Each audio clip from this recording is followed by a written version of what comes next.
Count के परिवार का कचरा। अध्याय 24। केल पेनरिक की ओर चला गया, जो बिना कुछ बोले वहीं खड़ा था। क्या आपने तय कर लिया है कि आप बालबूद के साथ क्या करेंगे? वह निर्णय करना कठिन है। पेनरिक ने अपना सिर हिलाया। एल्वेन दर्शन के अनुसार उन्हें बालबूद और बाकी कैदियों को मार डालना चाहिए। हालांकि उनसे पहले से कोई जानकारी इकट्ठा किए बिना उन्हें तुरंत मार डालना निराशाजनक होगा। मैं एक सुझाव देना चाहूंगा। कोई सुझाव? केल ने पेनरिक की ओर मुस्कुराना शुरू कर दिया, जो भ्रमित था, लेकिन केल जो कहेगा उसके बारे में कुछ उम्मीदें भी थीं। पेनरिक को निश्चित रूप से याद होगा कि कैसे केल ने आम और ईस्टर्न कॉन्टिनेंट का उल्लेख किया था। चूंकि यह नई जानकारी थी जिसे केल ने चीफ के सामने साझा नहीं किया था, इसलिए पेनरिक इस तरह की और जानकारी इकट्ठा करना चाहेगा, यदि संभव हो तो। एल्व्स जैसी कोई अन्य जाति नहीं है जो बदला लेने में इतनी निपुण हो। एल्व्स उन्हें एक सुंदर जाति मानते थे जो अन्य जातियों से बेहतर थी। यही कारण था कि वे भौतिकवादी नहीं थे। उनका मानना था कि भौतिकवादी लालच के बिना प्रकृति में रहना उन्हें मनुष्यों जैसी अन्य जातियों से बेहतर बनाता है। शायद यही कारण था, लेकिन एल्व्स उन दुश्मनों से बदला लेने के लिए पूरी तरह से तैयार थे जो उन्हें भड़काने का प्रयास करते हैं।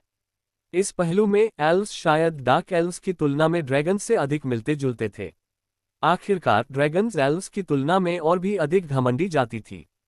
केल ने अपनी नज़र बालबुड की ओर घुमाई। बीकरऑक्स उसके हाथों और पैरों पर जंजीरों को अच्छी तरह कस रहा था। बालबुड को किसी और को सौंपने के बारे में आपका क्या विचार है? पेनरिक का चेहरा अजीब हो गया। ऐसा लग रहा था कि यह वह नतीजा नहीं है जो वह चाहता था। क्या आपका मतलब है कि उसे आपके पास भेज दिया जाए, युवा मास्टर निम? एल्वेस जानते थे कि उन्होंने पहले ही केल से बहुत कुछ पूछ लिया है, लेकिन वे उम्मीद कर रहे थे कि केल इसमें हस्तक्षेप करेगा। एल्फ विलेज के पास वर्तमान में घाटी को बहाल करने के लिए पर्याप्त एलिमेंटल्स नहीं थे। इसके अलावा उन्हें इस बात के लिए तैयार रहना था कि अगर संगठन फिर से हमला करने के लिए वापस आए। हालांकि उनके पास जनशक्ति की कमी थी, लेकिन वे अपना बदला भी लेना चाहते थे। पेनरिक ने अपनी उम्मीदों को रोक लिया और केल की प्रतिक्रिया का इंतजार करने लगा। उसने सोचा कि अगर केल आगे आए तो अच्छा रहेगा। दुनिया में कहीं भी आपको ऐसा नेक इंसान नहीं मिल सकता।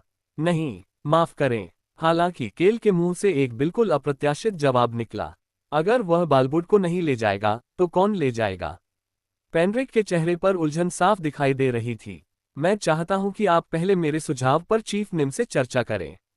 अगर आप सभी मेरे सुझाव के साथ चलने का फैसला करते हैं तो मैं आपको विस्तृत जानकारी दूंगा। उद्धरण चिन्ह ... क्या ये किसी भरोसेमंद व्यक्ति के साथ होगा? पेनरिक ने देखा कि केल बिना किसी हिचकिचाहट के अपना सिर हिला रहा था। हाँ, यह एक भरोसेमंद व्यक्ति है। ऐसा इसलिए था क्योंकि केल के हाथों में उस व्यक्ति की कमजोरी थी। केल को वह वीडियो संचार उपकरण याद आया जो उसके जादुई बैग के अंदर गहराई में फंसा हुआ था। उसे कुछ समय से इसके बारे में सोचना नहीं पड़ा था।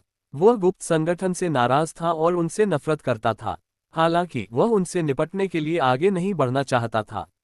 ये स्पष्ट था कि ऐसा करने से बहुत सारे सिर दर्द होंगे। तो इस बारे में सोचो और आज शाम तक मुझे जवाब दो। मैं कल चला जाऊंगा क्योंकि मुझे अभी भी कुछ काम करने हैं। पेनरिक ने केल की पीठ पर ध्यान दिया जब केल ने उसके कंधे पर थपथपाने के बाद चलना शुरू किया। यदि यह कोई ऐसा व्यक्ति है जिस पर इतना नेक व्यक्ति भरोसा कर सकता है, तो क्या यह ठीक नहीं होगा? वह इसके बारे में निश्चित नहीं था, लेकिन पेनरिक को लगा कि वह केल पर भरोसा कर सकता है, क्योंकि केल ने एक बार फिर ऐसी स्थिति के लिए कदम उठाया था जहां उसे कुछ भी हासिल नहीं था। ओह, एक और बात। हाँ, केल ने पीछे मुड़कर बोलना शुरू किया। क्या आप विपर किंगडम अकेले जा रहे हैं? हाँ सर, मुझे विश्वास है कि ऐसा ही होगा। तो फिर चलो साथ साथ चलते हैं। माफ करें। केल ने पेनरिक की ओर धीरे से मुस्कुराया। उसने सोचा कि जब वे उससे मिलने जाए तो एल्फ विलेज से एक एल्फ का होना बेहतर होगा जिसका गोल्ड ड्रैगन से कोई संबंध हो। अगर संभव हो तो वह उन सभी को साथ ले जाना चाहता था जिन्हें वह ले जा सकता था। बेशक वह उनके समूह के पीछे रास्ते में होगा, शायद चोइहान के पीछे भी छिपा होगा। विपर किंगडम इस समय अकेले घूमने के लिए एक खतरनाक जगह है। अगर आप हमारे साथ चलेंगे तो आप सुरक्षित रहेंगे। वैसे भी हमें वहां काम करने हैं। वर्तमान विपर किंगडम एक गड़बड़ था। पिछले साल टूनका के कमांडर इन चीफ बनने के बाद से विपर किंगडम नरक की ओर जाने वाली एक तरफा ट्रेन पर सवार है। बेशक विपर किंगडम के किसी भी निवासी को नहीं पता था कि वे निराशा की ओर जा रहे थे। केल ने पेनरिक की ओर देखा, जिसके चेहरे पर क्षमाप्रार्थी भाव था। मैं तुम पर इतना बोझ नहीं डाल सकता। ऐसी कोई बात नहीं है। ऐसी बेकार की बातों के बारे में सोचना बंद करो। शायद ये बेहतर होगा कि तुम ये भी जान सको कि कैदी कहाँ पहुंचता है। बस इसके बारे में सोचो। उद्धरण चिन्ह डॉट डॉट डॉट। आपका बहुत बहुत धन्यवाद। मुझे धन्यवाद देने की कोई जरूरत नहीं है। क्या हम सभी को एक दूसरे की मदद नहीं करनी चाहिए? पेंड्रिक मुस्कुराने लगा। ये और भी ज्यादा साफ और चमकीला लग रहा था क्योंकि उसका चेहरा बहुत सुंदर था। बेशक केल बीकरॉक्स पर ज्यादा ध्यान दे रहा था, जो उसके चेहरे पर एक अजीब सी नजर से उसे देख रहा था। आप सही हैं, युवा मास्टर निम, आप निश्चित रूप से सही हैं। हाँ, मैं जो कुछ कहता हूँ वह सब सही है। भूमिगत जेल से बाहर निकलने से पहले केल ने पेंड्रिक के साथ मजाकिया लहजे में बात की। वह चलते हुए पेंड्रिक को उससे बात करते हुए सुन सकता था। मैं जल्द से जल्द चीफ के साथ इस पर चर्चा करूंगा। ये वही था जो केल चाहता था। केल ने तेजी से चलना शुरू कर दिया। उसे किसी से इस बारे में बात करनी थी। अधिक स्पष्ट रूप से कहें तो उसे उस व्यक्ति को बताना था जिस पर वह बालबर्ट को छोड़ने की योजना बना रहा था। चीफ के घर वापस लौटे केल ने तुरंत राउन को आसपास के वातावरण की जांच करने का आदेश दिया।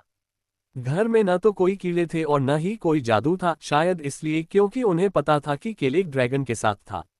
केल उस अतिथि कक्ष में चला गया जिसे चीफ ने उसके लिए बनाया था और उसने अपने समूह को दरवाजे पर पहरा देने को कहा। राउन, ठीक है मानव। राउन ने हवा में अपना परिचय दिया। केल ने वीडियो संचार डिवाइस को टेबल पर रख दिया और सोफे पर बैठ गया। राउन ने केल के इशारे पर वीडियो संचार डिवाइस को कनेक्ट करना शुरू कर दिया। कुछ ही क्षण बाद डिवाइस पर एक व्यक्ति का चेहरा दिखाई दिया। बहुत दिनों से मुलाकात नहीं हुई। ये राजकुमार अल्बेरू था। अल्बेरू की आंखों में केल को देखकर थोड़ी सी खुशी दिखी।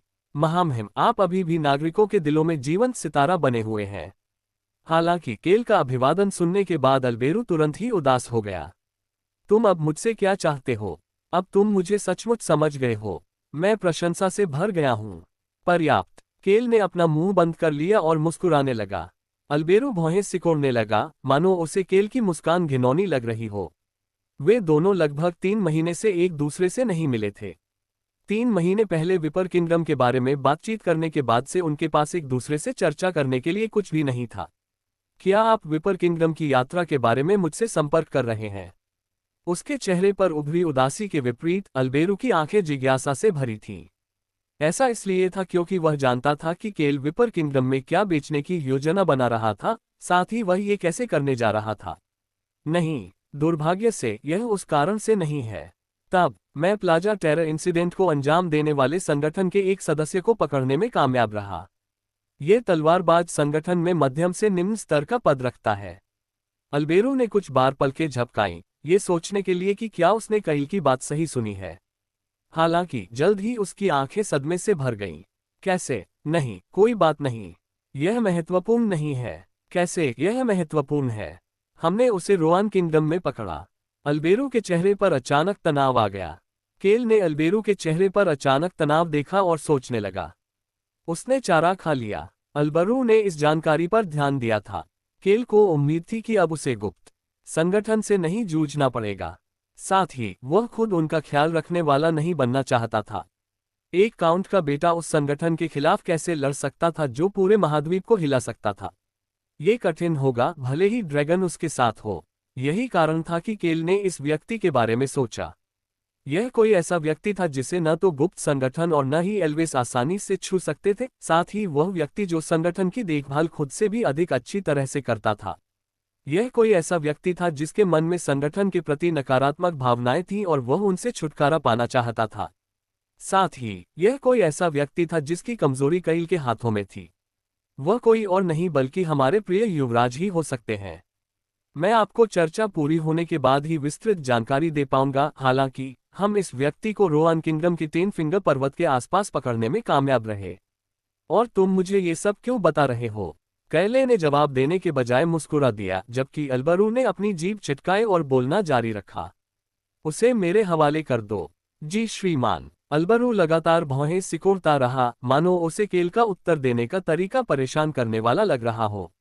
ऐसा लगता है कि आप सभी परेशान करने वाली चीजें मुझ तक पहुंचाते हैं। क्या तुम्हें ये पसंद नहीं है? नहीं, ये बढ़िया है।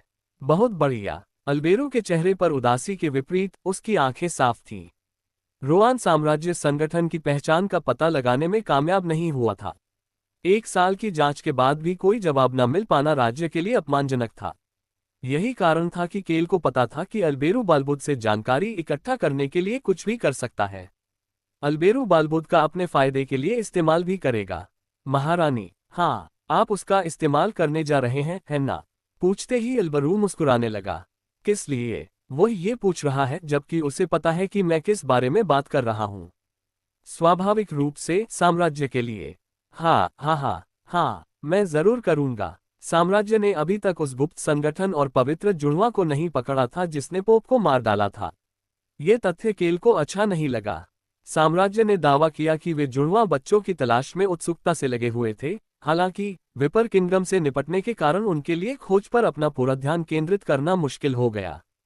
पहली नज़र में ऐसा लग सकता है कि साम्राज्य इस उम्मीद के साथ खोज में अपना समय ले रहा था कि समय बीतने के साथ सूर्य देवता के चर्च की शक्ति और भी कम हो जाएगी। हालांकि यह एक ऐसी घटना थी जिसमें उनके सैकड़ों नागरिक भी मारे गए थे। यह अजीब है क्योंकि शाही राजकुमार वह व्यक्ति है जो अपनी प्रतिष्ठा बचाने के बारे में बहुत चिंतित रहता है।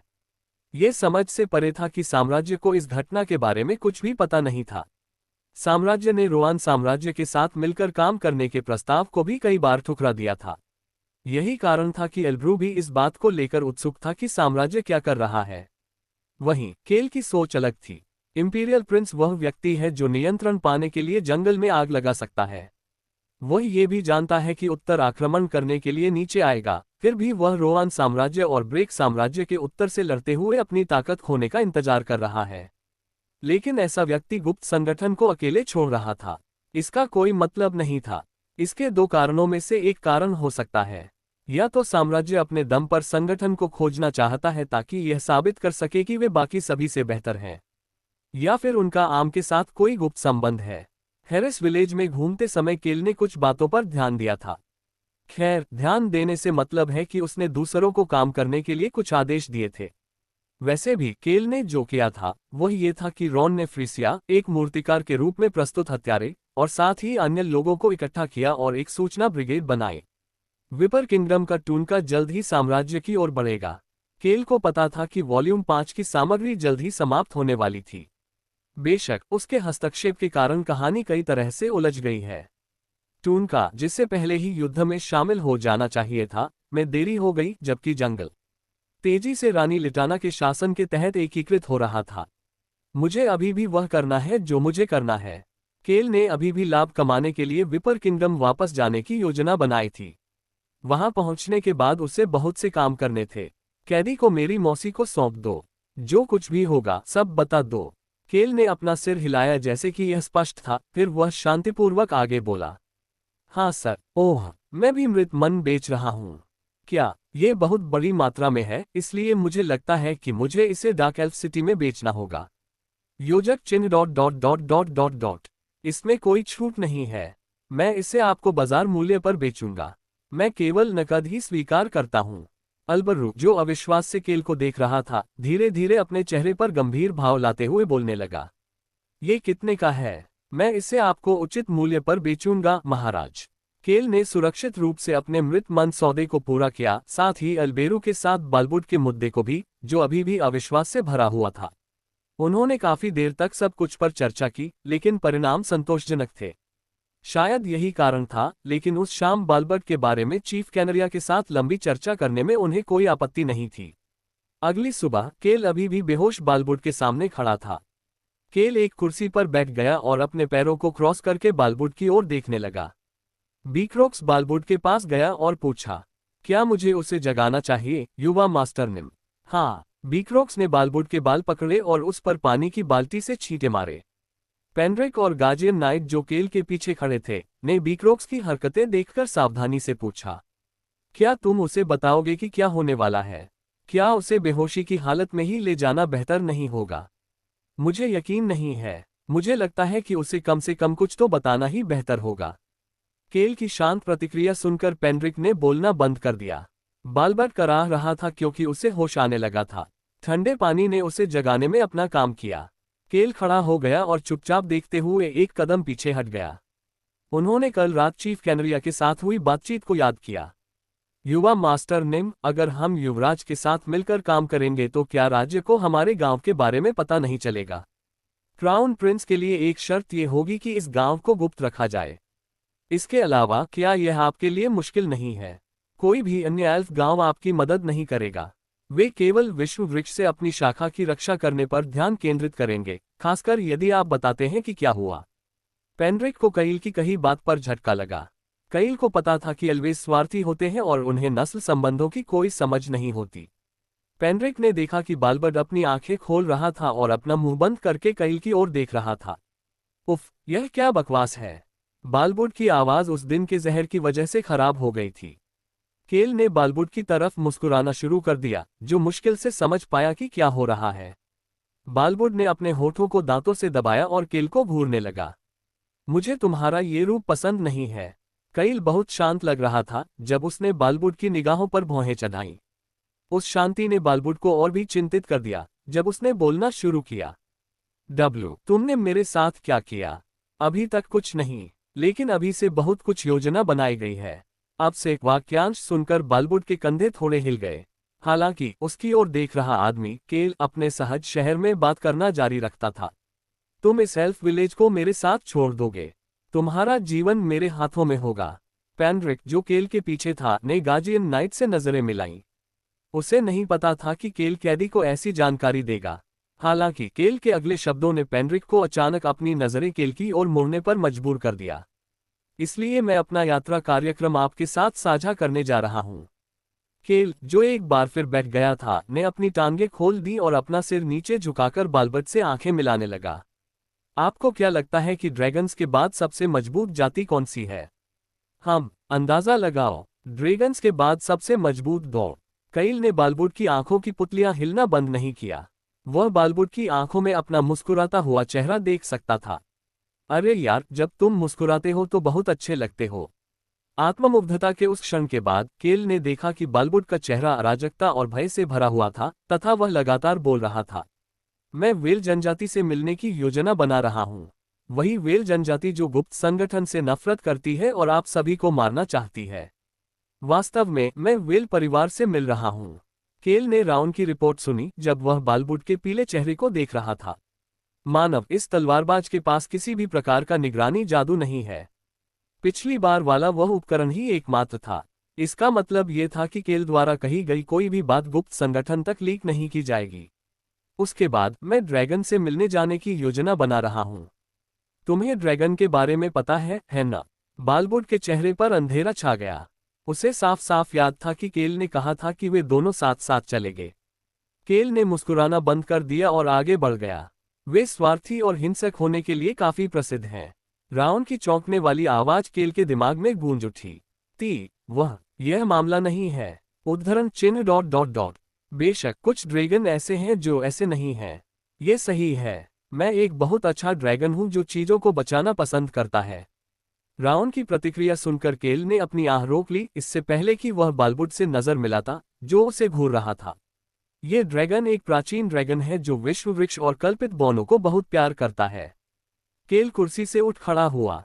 बालबुड, जो कई कारणों से पीला पड़ रहा था, उसने देखा कि केल उसे एक सौम्य भाव से देख रहा था। बालबुड से एक आखिरी बात कहने से पहले केल ने अपने कपड़े ठीक किए। इंतजार करूंगा। अगले शब्द बीक्रोक्स पर निर्देशित थे। उसकी आंखें बंद कर दो और उसे बेहोश कर दो। क्या मुझे उसे भी लकवाग्रस्त कर देना चाहिए? हाँ। बालबुड की आंखों को धीरे धीरे काले कपड़े से ढक दिया गया। बालबुड सोच रहा था कि उसे इधर उधर हाथ पैर मारना चाहिए या चीखना चाहिए, लेकिन केल की उदासीन निगाहों ने उसे स्थिर रहने पर मजबूर कर दिया। वह अब अपनी मर्जी से मर भी नहीं सकता था। जब उसने अपनी आंखों पर पट्टी बांधी तो उसे यातना देने वाले ने केल से कुछ और पूछा। क्या मजाक होगा? ओ भी जी श्रीमान, तुम सबका ख्याल रखना। बस इतना ध्यान रखना कि वह खुद को न मार सके, लेकिन वह निश्चिंत भी न रहे।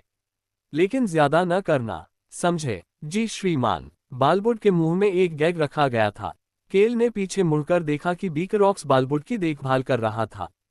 क्या हम चलेंगे? पेनड्रिक और गार्जियन नाइट ने केल के इस अनौपचारिक सवाल पर धीरे से अपना सिर हिलाया। दोनों एल्वेज केल को ऐसे देख रहे थे जैसे वह कोई एलियन हो, लेकिन केल ने बस अपने कंधे उचका दिए। उसने बस इतना किया कि बाल्बर्ट को इतना डरा दिया कि वह चुपचाप यात्रा कर सके, जब तक कि उनकी मुलाकात अल्ब्रू की चाची, डार्क एल्फ ताशा से नहीं हो जाती। इसके अलावा ऐसा नहीं था कि वह झूठ बोल रहा था। केल ने पेंड्रिक से पूछा, जो तब तक शून्य भाव से वहीं खड़ा रहा जब तक कि उनकी नजरें उससे नहीं मिली। क्या तुमने अपना बैग पैक कर लिया? जी श्रीमान। तो फिर मुझे लगता है हम जा सकते हैं। केल का असली नया पार्टी सदस्य पेंड्रिक था, न कि बाल्बर्ट। हालांकि कुछ लोग कैल के समूह को जाने से रोक रहे थे। कैल अपने प्रवास के दौरान गांव के अन्य एल्वेस से बचने में कामयाब रहे।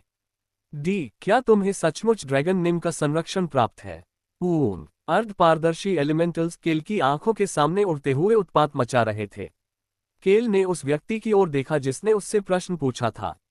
उस एल्फ के पीछे कई एल्फ थे जिनके चेहरे पर वही उत्सुकता भरी अभिव्यक्ति थी। क्या दर्द है? केल को सिरदर्द होने का एहसास हो रहा था। यह दुर्लभ बात थी कि कोई एल्फ किसी इंसान के पास पहले पहुंचे। उनके पास ऐसा करने का कोई कारण भी नहीं था। हालांकि टेन फिंगर माउंटेन गांव के कल्पित बोनो को ऐसा करने का एक कारण मिल गया था, और वे अपने सामने खड़े मानव के पास पहुंचने के लिए बहुत दृढ़ थे।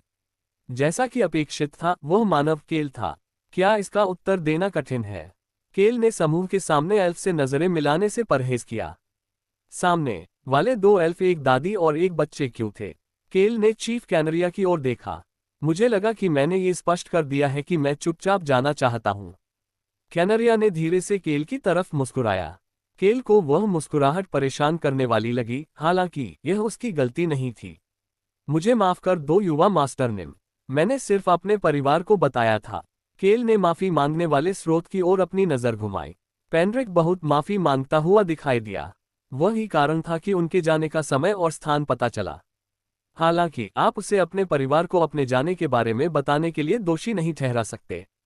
ठीक है, उस मामले में केल ने सोचा कि कम से कम उसने राउन के आने और सम्मान पाने की सबसे खराब स्थिति से तो बचा लिया।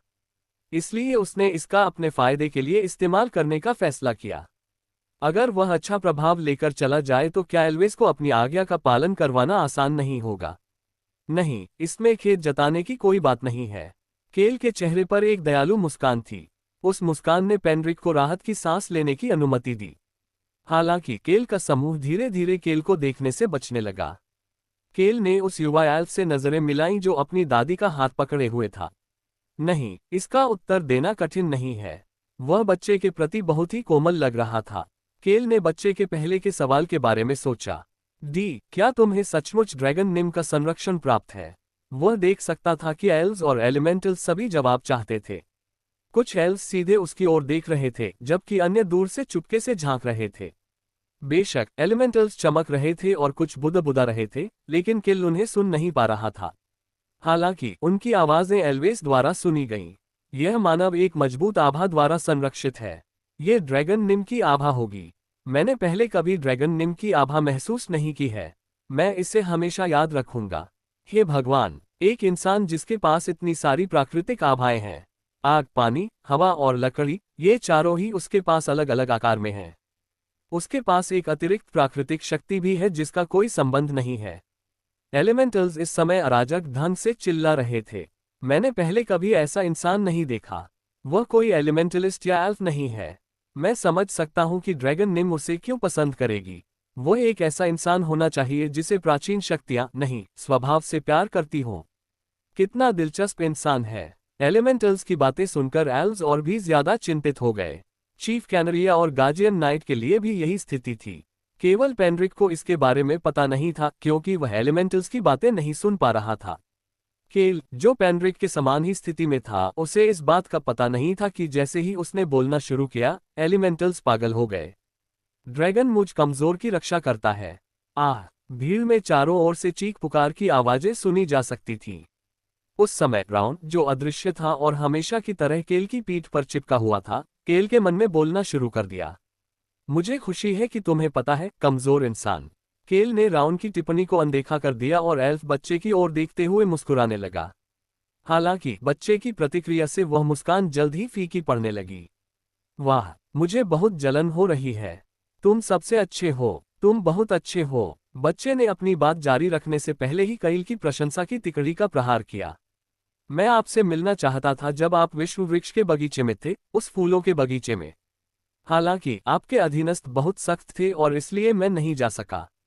मैं पहले कभी ऐसे का मेरा मतलब है मजबूत लोगों से नहीं मिला हूं।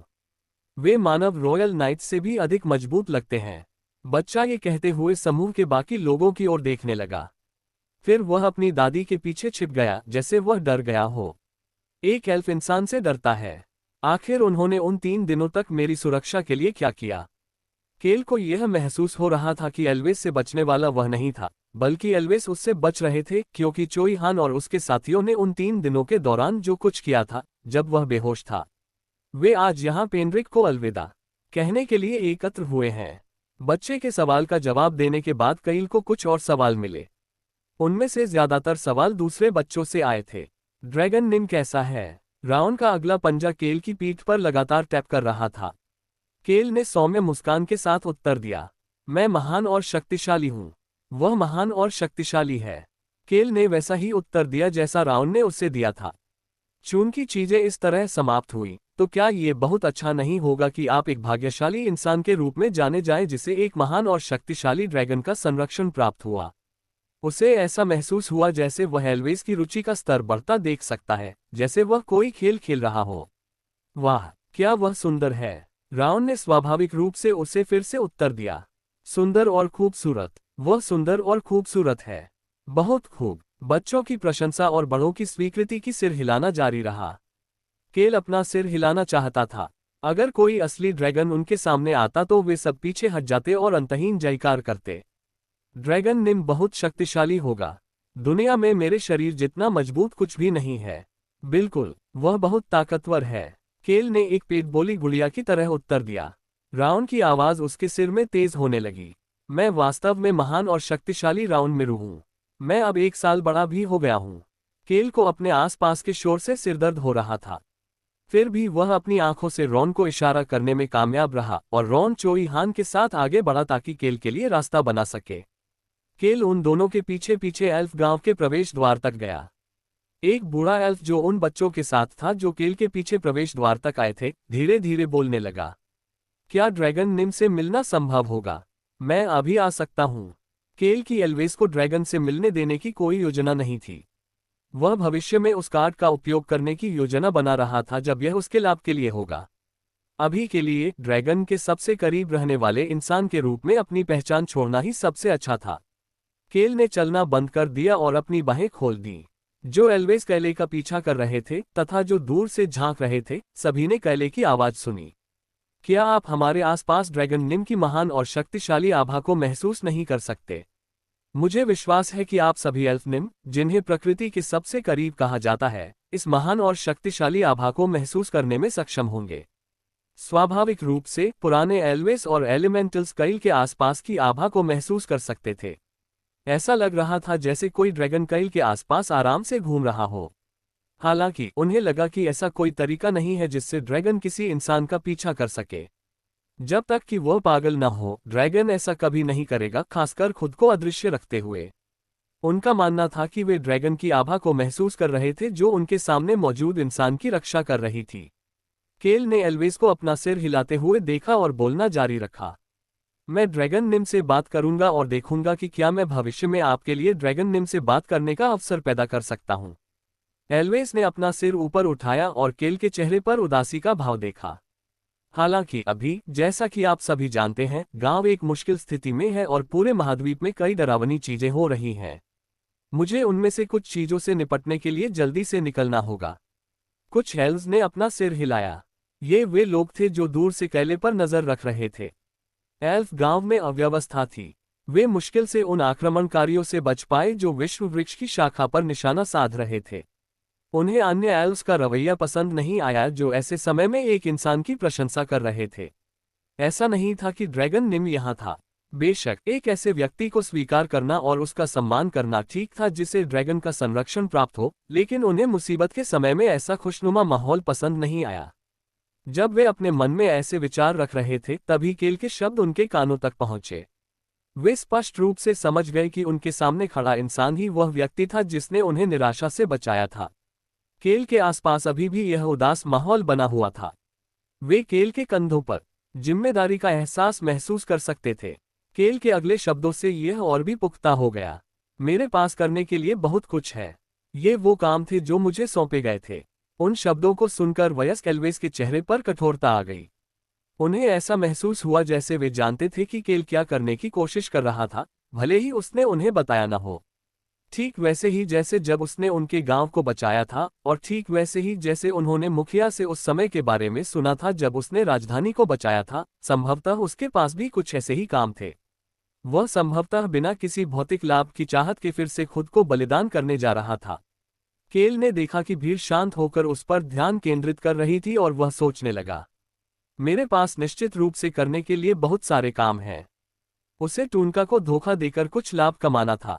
उसे बहुत से लोगों से मिलना था। बेशक उसे नहीं पता था कि चीजों का क्रम क्या होगा, लेकिन उसे निकट भविष्य में सब कुछ करने की जरूरत थी। प्रकृति के मित्रों, आप सभी से मिलकर मुझे बहुत खुशी हुई। हालांकि मेरा मानना है कि अब मेरे जाने का समय आ गया है। जिन बच्चों के मन में अभी भी बहुत सारे प्रश्न थे, वे निराश दिखे, लेकिन वयस्कों ने उन्हें सांत्वना दी और केल के लिए रास्ता तैयार किया। केल ने अपने समूह की ओर देखा जो उसका इंतजार करने के लिए रुका हुआ था। एल्फ हीलर पैंड्रिक प्रशंसा से भरा हुआ लग रहा था। हालांकि बीक्रोक्स, रॉन और बिल्ली के बच्चे अपने सिर को हिलाने से रोकने की पूरी कोशिश कर रहे थे, जबकि चुईहान और लॉक अपने सिर हिला रहे थे जैसे कि वे केल से सहमत हों। मानव, इसीलिए मैं तुम्हें अकेला नहीं छोड़ सकता। तुम बेकार में कमजोर हो लेकिन बहुत उपयोगी मानव हो।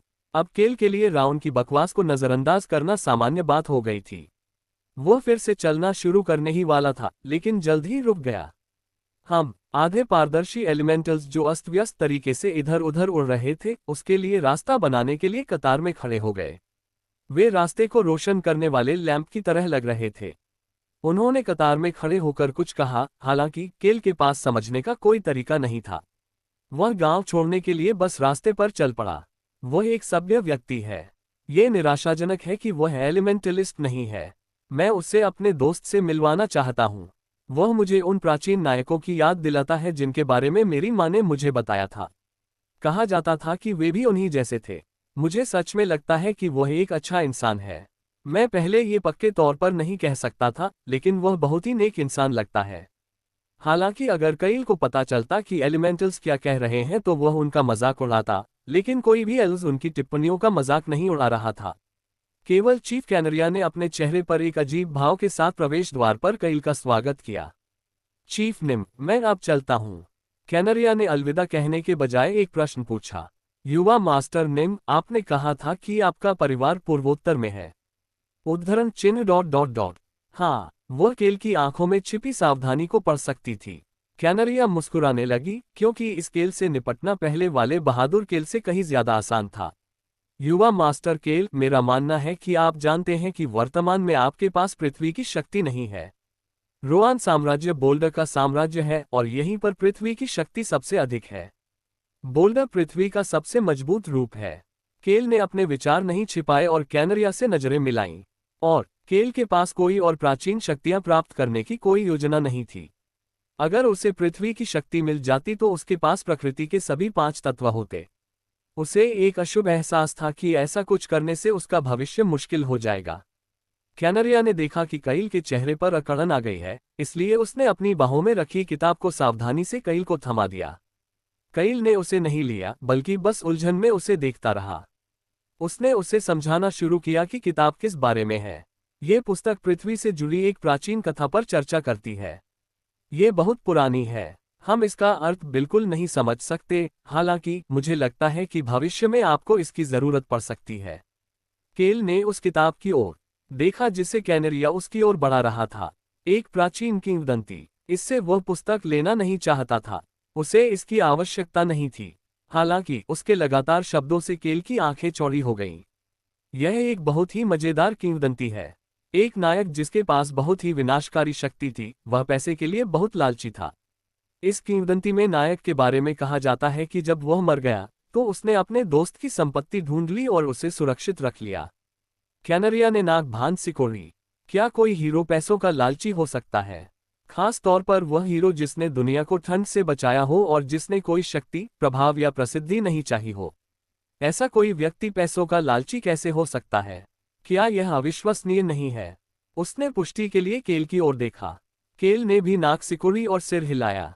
बेशक, कोई हीरो ऐसा कैसे हो सकता है? इसके अलावा कई प्राचीन किंवदंतियां झूठ और सच्चाई का मिश्रण है। ऐसा अक्सर होता है। वैसे भी ये किताब दूसरे नायक की कहानी है जो लालची नायक का दोस्त और दुश्मन दोनों था। ये नायक वही लगता है जिसने धरती की शक्ति का इस्तेमाल किया। कैनरिया ने कईल की ओर देखा, जो बहुत कुछ सोच रहा था। कईल ने धीरे से अपना हाथ आगे बढ़ाया और कैनरिया ने किताब उसके हाथ में थमा दी। ईमानदारी से कहूं तो मुझे नहीं लगता कि आपको इस किताब में वर्णित प्राचीन शक्ति मिलेगी। हालांकि चूंकि हमें इस किताब की जरूरत नहीं है, इसलिए मैंने सोचा कि अगर यह आपकी थोड़ी भी मदद कर सके तो ये बहुत अच्छा होगा, क्योंकि आपने हमारे गांव को बचाने में मदद की है। यह कोई कीमती किताब नहीं है। ईमानदारी से कहूं तो नहीं। कैनरिया ने सोचा कि इससे केल को बुरा लगेगा, लेकिन उसने सच बताने का निर्णय लिया। हमारे पास एक गोदाम है जहां एल्विस उन चीजों को इकट्ठा करते हैं जिनकी उन्हें जरूरत नहीं होती। मुझे याद आया कि यह किताब उस गोदाम में थी और मैं उसे ले आया। हालांकि उसे अभी भी लगता था कि यह किताब केल के लिए ज्यादा मददगार नहीं होगी। ऐसा इसलिए था क्योंकि वह किताब में बताए गए स्थान पर गई थी, लेकिन उसे कुछ नहीं मिला था। लेकिन चूंकि वह भाग्यशाली है, प्राचीन शक्तियों को पाने के लिए आपको बहुत किस्मत की जरूरत होती है। यहाँ तक कि ऐसा कहा जाता है कि स्वर्ग प्रत्येक प्राचीन शक्ति के मालिक का निर्धारण करता है। हालांकि उसके सामने मौजूद इस इंसान के पास 5 प्राचीन शक्तियां इकट्ठा करने के लिए पर्याप्त किस्मत थी। इसलिए वह ये किताब लेकर आई थी। पुस्तक लेते समय केल के चेहरे पर अजीब सा भाव था। मम्मा, मैं अभी इसे स्वीकार कर लूंगा क्योंकि आप कहते हैं कि एल्फ गांव को इसकी जरूरत नहीं है। ऐसी उदारता को नकारना मुश्किल है। हालांकि प्राचीन शक्तियां ऐसी चीज नहीं है जिन्हें आप सिर्फ इसलिए हासिल कर सकते हैं क्योंकि आप चाहते हैं। बेशक, इसे समझने के लिए आपको स्वर्ग के आदेश की आवश्यकता है, लेकिन यह अभी भी एक अविश्वसनीय और मजेदार किंवदंती है, इसलिए कम से कम इसे तो पढ़िए। धन्यवाद, मैं करूंगा। केल ने धीरे से किताब रख दी और कैनेरिया से हाथ मिलाया। यदि स्वर्ग की इच्छा हो तो हम फिर मिलेंगे, चीफ निम। मुझे उम्मीद है कि हम अगली बार ड्रैगन निम के साथ मिल सकेंगे। चीफ, मैं यही हूं। केल ने राउन की चीख को अनसुना कर दिया और कैनरिया को अलविदा कह दिया। उसने अपनी जेब में रखी किताब को छुआ और सोचने लगा। इस एल्फ गांव के पास विनाश की आग प्रकट होने का एक कारण है। उसने सोचा कि विनाश की आग पास में ही दिखाई दी क्योंकि यह किताब गांव में थी। हालांकि यह एक संयोग हो सकता है, उसने सोचा कि वहां कुछ हो सकता है। उसे याद आया कि चीफ ने क्या कहा था। क्या कोई हीरो पैसों का लालची हो सकता है? खास तौर पर वह हीरो जिसने दुनिया को ठंड से बचाया हो और जिसने किसी तरह की ताकत, प्रभाव या शोहरत की चाहत नहीं की हो। ऐसा कोई व्यक्ति पैसों का लालची कैसे हो सकता है? क्या यह अविश्वसनीय नहीं है? बेशक ये बात समझ में आती है। ये बात समझ में क्यों नहीं आती? कुछ समय पहले ही केल ने उस हीरो के लिए पैसों की बारिश कर दी थी। केल को लगभग पूरा यकीन था कि इस किताब का लालची नायक विनाश की आग का मालिक था। उसे ये भी लग रहा था कि नायक का मित्र शत्रु सुपर रॉक था। यद्यपि पत्थर पृथ्वी की एक उपसंपत्ति मात्र थे, फिर भी वे पृथ्वी का एक हिस्सा थे। तो सुपर रॉक के मालिक ने विनाश की आग के मालिक का पैसा ले लिया। केल का दिल प्राचीन शक्ति के कारण नहीं बल्कि धन के कारण धड़क रहा था। इससे कोई फर्क नहीं पड़ता कि उसने प्राचीन शक्ति अर्जित की है या नहीं, लेकिन क्या वह धन नहीं ले सकता था? केल ने मुस्कुराहट रोकी और अंतिम अलविदा कहा। अब अलविदा, यात्रा सुरक्षित हो। केल उस अर्ध पारदर्शी झोपड़ी में चला गया जो एल्फ गांव को छुपाने वाले भ्रम जादू का प्रवेश द्वार था।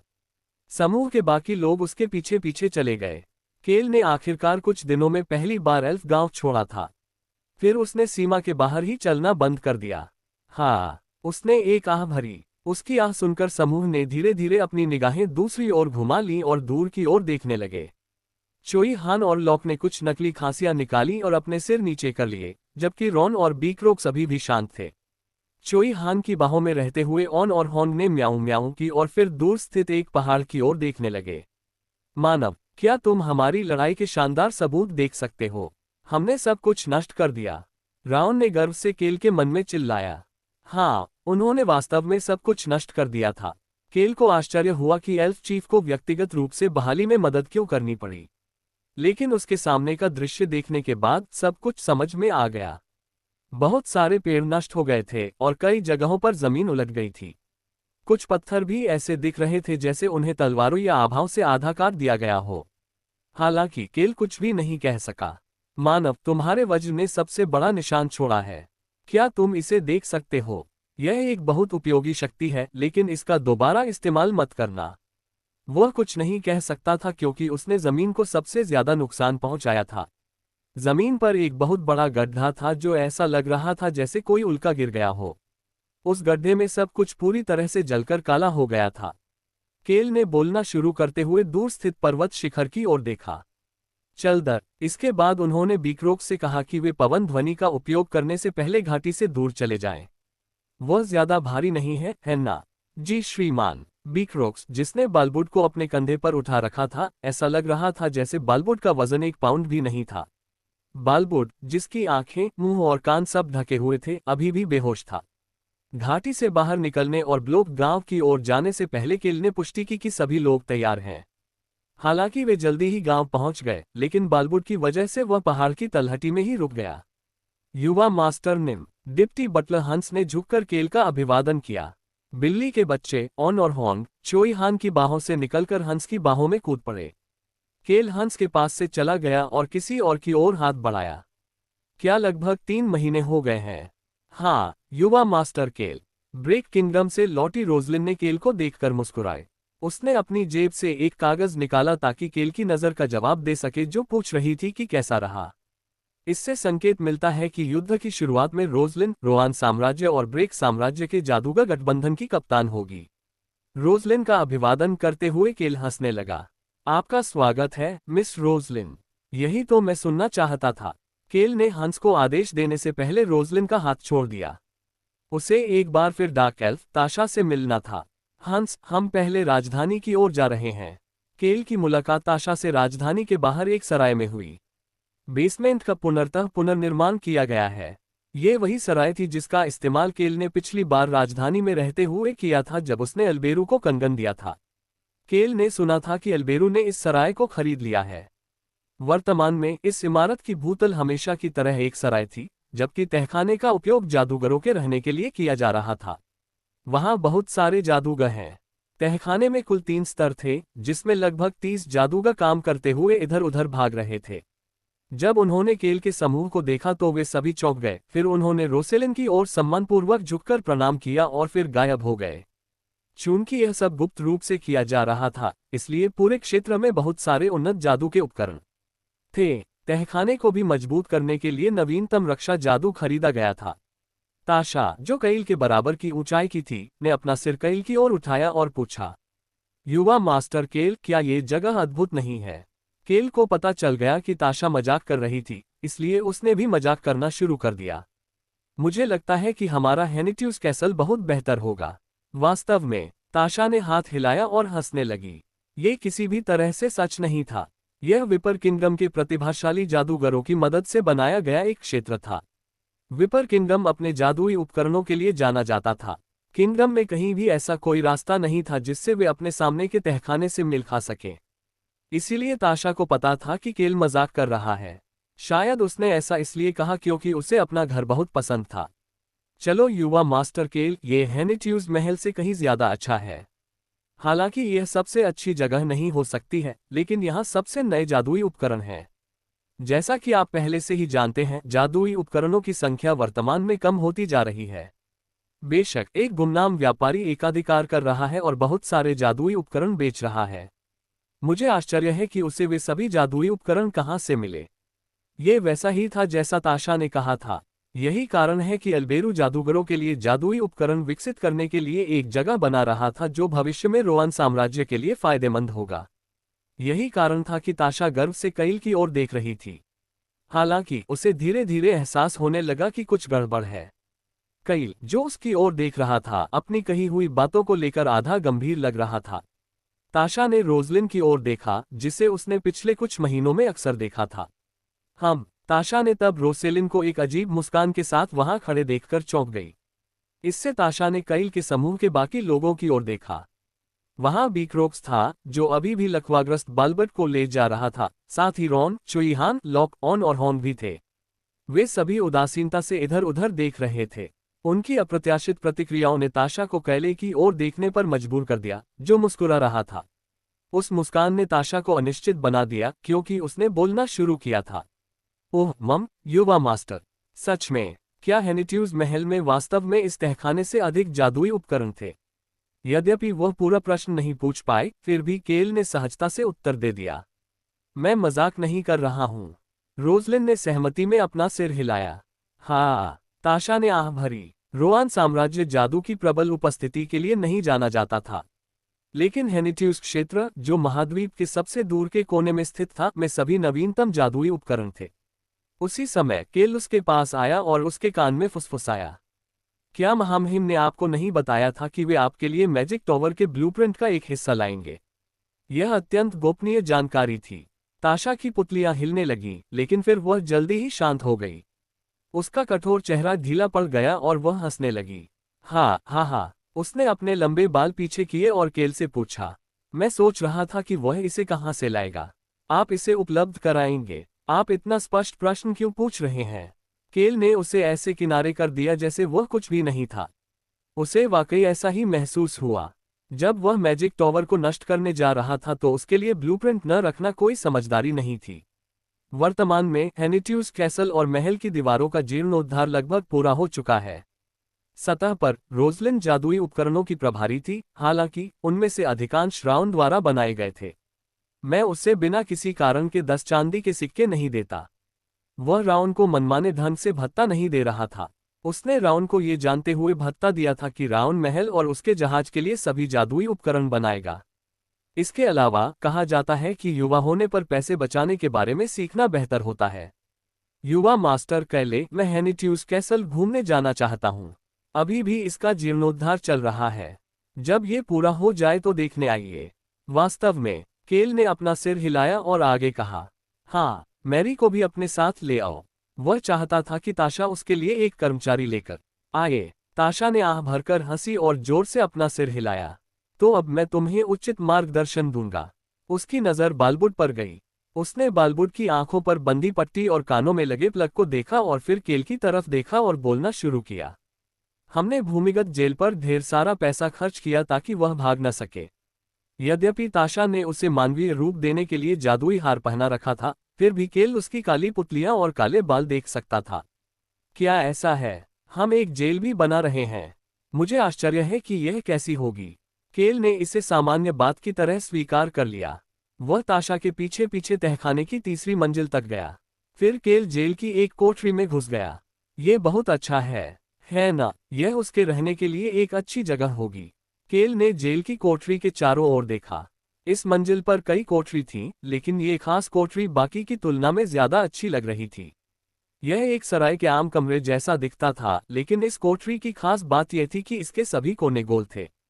इसे गोलाकार तरीके से बनाया गया था ताकि कैदी खुद को नुकसान न पहुंचा सके। केल ने उनका इरादा समझ लिया। ऐसा लगता है कि आपने शारीरिक यातना के बजाय मानसिक यातना का रास्ता चुना है। वह देख सकता था कि ताशा उसकी बातों पर सिर हिला रही थी। यह कोई साधारण अपराधी नहीं था। वह संगठन में एक ऐसे व्यक्ति का नाम था जो राजधानी में आतंकवादी घटना के लिए जिम्मेदार था। ऐसा कोई तरीका नहीं था जिससे वे उसके साथ किसी अन्य अपराधी की तरह व्यवहार कर सकें। तस्क, केल ने जीभ चटकाए और बीकरॉक्स को इशारा किया, जिसने बालबट को सोफे पर बैठा दिया। फिर उसने आंखों पर बंदी पट्टी और कानों पर लगे प्लग हटा दिए। लकवाग्रस्त जहर के कारण बालबट कांपना बंद नहीं कर सका। फिर भी उसे अपनी आंखें खोलनी पड़ी। अपनी आंखें खोलें। ये बीकरॉक्स की ठंडी आवाज की वजह से था। बालबट को अपनी आंखें खोलने में काफी मेहनत करनी पड़ी, और जब उसने खोली तो उसने एक अच्छा कमरा देखा जो थोड़ा अजीब लग रहा था। जब वह वहां बंधा हुआ बैठा था तो कई आंखें उसे देख रही थीं। ताशा ने उलझन में केल की ओर देखा, क्योंकि बालबुड की हालत ठीक लग रही थी। उसने सुना था कि बालबुड को बहुत चोट लगी है। उसकी उलझन भरी निगाहों ने केल को बोलना शुरू कर दिया। वह अपने शरीर के निचले हिस्से को हिला नहीं सकता। हालांकि हमने उसके शरीर के आसपास की छोटी मोटी चोटों को ठीक कर दिया है। आप सचमुच बहुत अच्छे हैं, युवा मास्टर केल। ताशा ने अपना सिर हिलाया। बालबुड को यकीन नहीं हुआ। उन्होंने उसे हर दिन तरह तरह के जहर देकर प्रताड़ित किया था, लेकिन उसे नहीं मारा। बेशक बीकरॉक्स ने ये कहते हुए ऐसा किया था कि वह अभी भी जहर के बारे में और अधिक जानना चाहता है। केल ने बेटे की हरकतों पर ध्यान न देने का नाटक किया, जो यह नहीं भूला था कि उसके पिता ने अपना बायां हाथ कैसे खो दिया था। केल ने ताशा की नजरों से बचते हुए कहा कि वह पूछ रही थी कि कोई इतना नर्म इंसान कैसे हो सकता है। जब केल ने बोलना शुरू किया तो ताशा ने बालबुड की तरफ देखा। यदि आप मानसिक यातना देने की योजना बना रहे हैं तो क्या मुझे आपको किसी विशेषज्ञ से मिलवाना चाहिए? बहिष्कृत पुजारिन केज मानसिक यातना देने में विशेषज्ञ थी। नहीं धन्यवाद, हमारे अपने तरीके हैं। कैल ने दूर देखा जबकि ताशा बालबुड की ओर मुस्कुरा रही थी। वह वास्तव में एक साधारण डार्क एल्फ नहीं थी। एक कारण था कि वह अल्बेरू के लिए छाया में सब कुछ के लिए जिम्मेदार थी। मैं भविष्य में आपसे बातचीत करने के लिए उत्सुक हूं। ताशा की कोमल आवाज ने बालबुद की ओर इशारा करते हुए कैल को सिहरन पैदा कर दी। बालबुद का पीला चेहरा देखकर कैल ने ताशा को इशारा किया कि उन्हें कोठरी से बाहर निकल जाना चाहिए, और ताशा उठकर उनके साथ कोठरी से बाहर चली गई। ताशा ने यह सत्यापित किया कि बालबुड के अलावा अन्य सभी लोग बाहर हैं। उसके बाद उसने सुरक्षाकर्मियों को उचित तरीके से पहरा देने का आदेश दिया क्योंकि वे वापस सतह की ओर जा रहे थे। सीढ़ियों से ऊपर जाते समय उसने कैले से सहजता से एक प्रश्न पूछा। एल्व्स कैसे थे? केल उसकी आवाज में जिज्ञासा और सतर्कता दोनों सुन सकता था। केल ने आज हंस और पेंड्रिक को एक अलग सराय में छोड़ दिया था। ऐसा इसलिए था क्योंकि एल्विस और डार्क एल्विस के बीच एक जटिल रिश्ता था। केल ने ताशा को जवाब देते हुए ऐसा दिखावा किया कि उसे उस जटिल रिश्ते के बारे में कुछ भी पता नहीं है। ठेठ कल्पित बौने, हम सच में आप उनके शाश्वत उपकारकर्ता होंगे क्योंकि आपने विश्व वृक्ष की उनकी शाखा की रक्षा की है। राउन भी है। ताशा, जो समझ गई थी कि केल का क्या मतलब था जब उसने कहा कि राउन वहां था, उसने प्रशंसा में अपना सिर हिलाया। उन्होंने आपके साथ संत जैसा व्यवहार किया होगा। केल को जवाब में कुछ भी कहने को नहीं सूझा। ताशा ने चुपके से केल से पूछा, जिसकी चुप्पी से ऐसा लग रहा था कि वह सही थी। आप विपर किंगडम को क्या बेच रहे हैं कि जब अल्बरू अकेला होता है तो वह बिना किसी कारण के हंसता रहता है? उद्धरण चिन्ह ... महामहिम जब अकेले होते हैं तो हंसते रहते हैं। केल को लगा कि यह दृश्य किसी डरावनी फिल्म का हिस्सा हो सकता है। केल अल्बरू को इस तरह हंसते हुए नहीं देखना चाहता था। हाँ, जब भी मैं उन्हें रिपोर्ट करने जाता हूं तो वे हमेशा हंसते हुए कहते हैं कि वे आपके काम को देखने के लिए उत्सुक हैं। मुझे लगता है ये संभव है। ताशा देख सकती थी कि केल की मुस्कान अल्बेरू की मुस्कान से मिलती जुलती थी। वे दोनों वाकई एक जैसे थे। इससे उसे एक बात का पक्का यकीन हो गया, यह ऐसा कुछ नहीं है जिससे विपर किंगडम को लाभ होगा। बिल्कुल नहीं, मैं रोआन राज्य का नागरिक हूँ। उस उदासीन प्रतिक्रिया से ताशा को राहत महसूस हुई। ताशा, जिसने कैल से अपनी राहत छिपाई थी, ने सतह का दरवाजा खोला और कैल को प्रोत्साहित किया। मुझे उम्मीद है कि सब कुछ ठीक रहेगा। चलो अगली बार साथ में पीते हैं। जरूर। केल, जो सतह पर वापस आया, अपने सिर में राउन की आवाज सुन सकता था। क्या हम जो करने जा रहे हैं उसे घोटाला माना जाएगा? राउन ने वह सब कुछ सुन लिया था जो अल्बरू ने कैले के साथ चर्चा की थी। साथ ही कैले ने तैयारी के लिए जो कुछ भी किया था वह भी सुन लिया था। तकनीकी रूप से यह कोई घोटाला नहीं है। यह कोई घोटाला नहीं था। बात बस इतनी थी कि वह सामान का केवल आधा हिस्सा ही बेचने वाला था। किसी भी तरह मुझे बस मैजिक टॉवर को नष्ट करना है जैसा कि आप चाहते हैं। अगर मैं ऐसा करता हूं तो क्या आप मुझे 10 चांदी के सिक्के देंगे? केल ने राउन से फुसफुसाकर कहा, जो पूरी तरह उत्सुक लग रहा था। मैं तुम्हें एक सोने का सिक्का दूंगा। हे प्रभु! ड्रैगन हैरान रह गया। केल ने कल्पना करना शुरू कर दिया कि मैजिक टॉवर को नष्ट करने के बाद क्या होगा।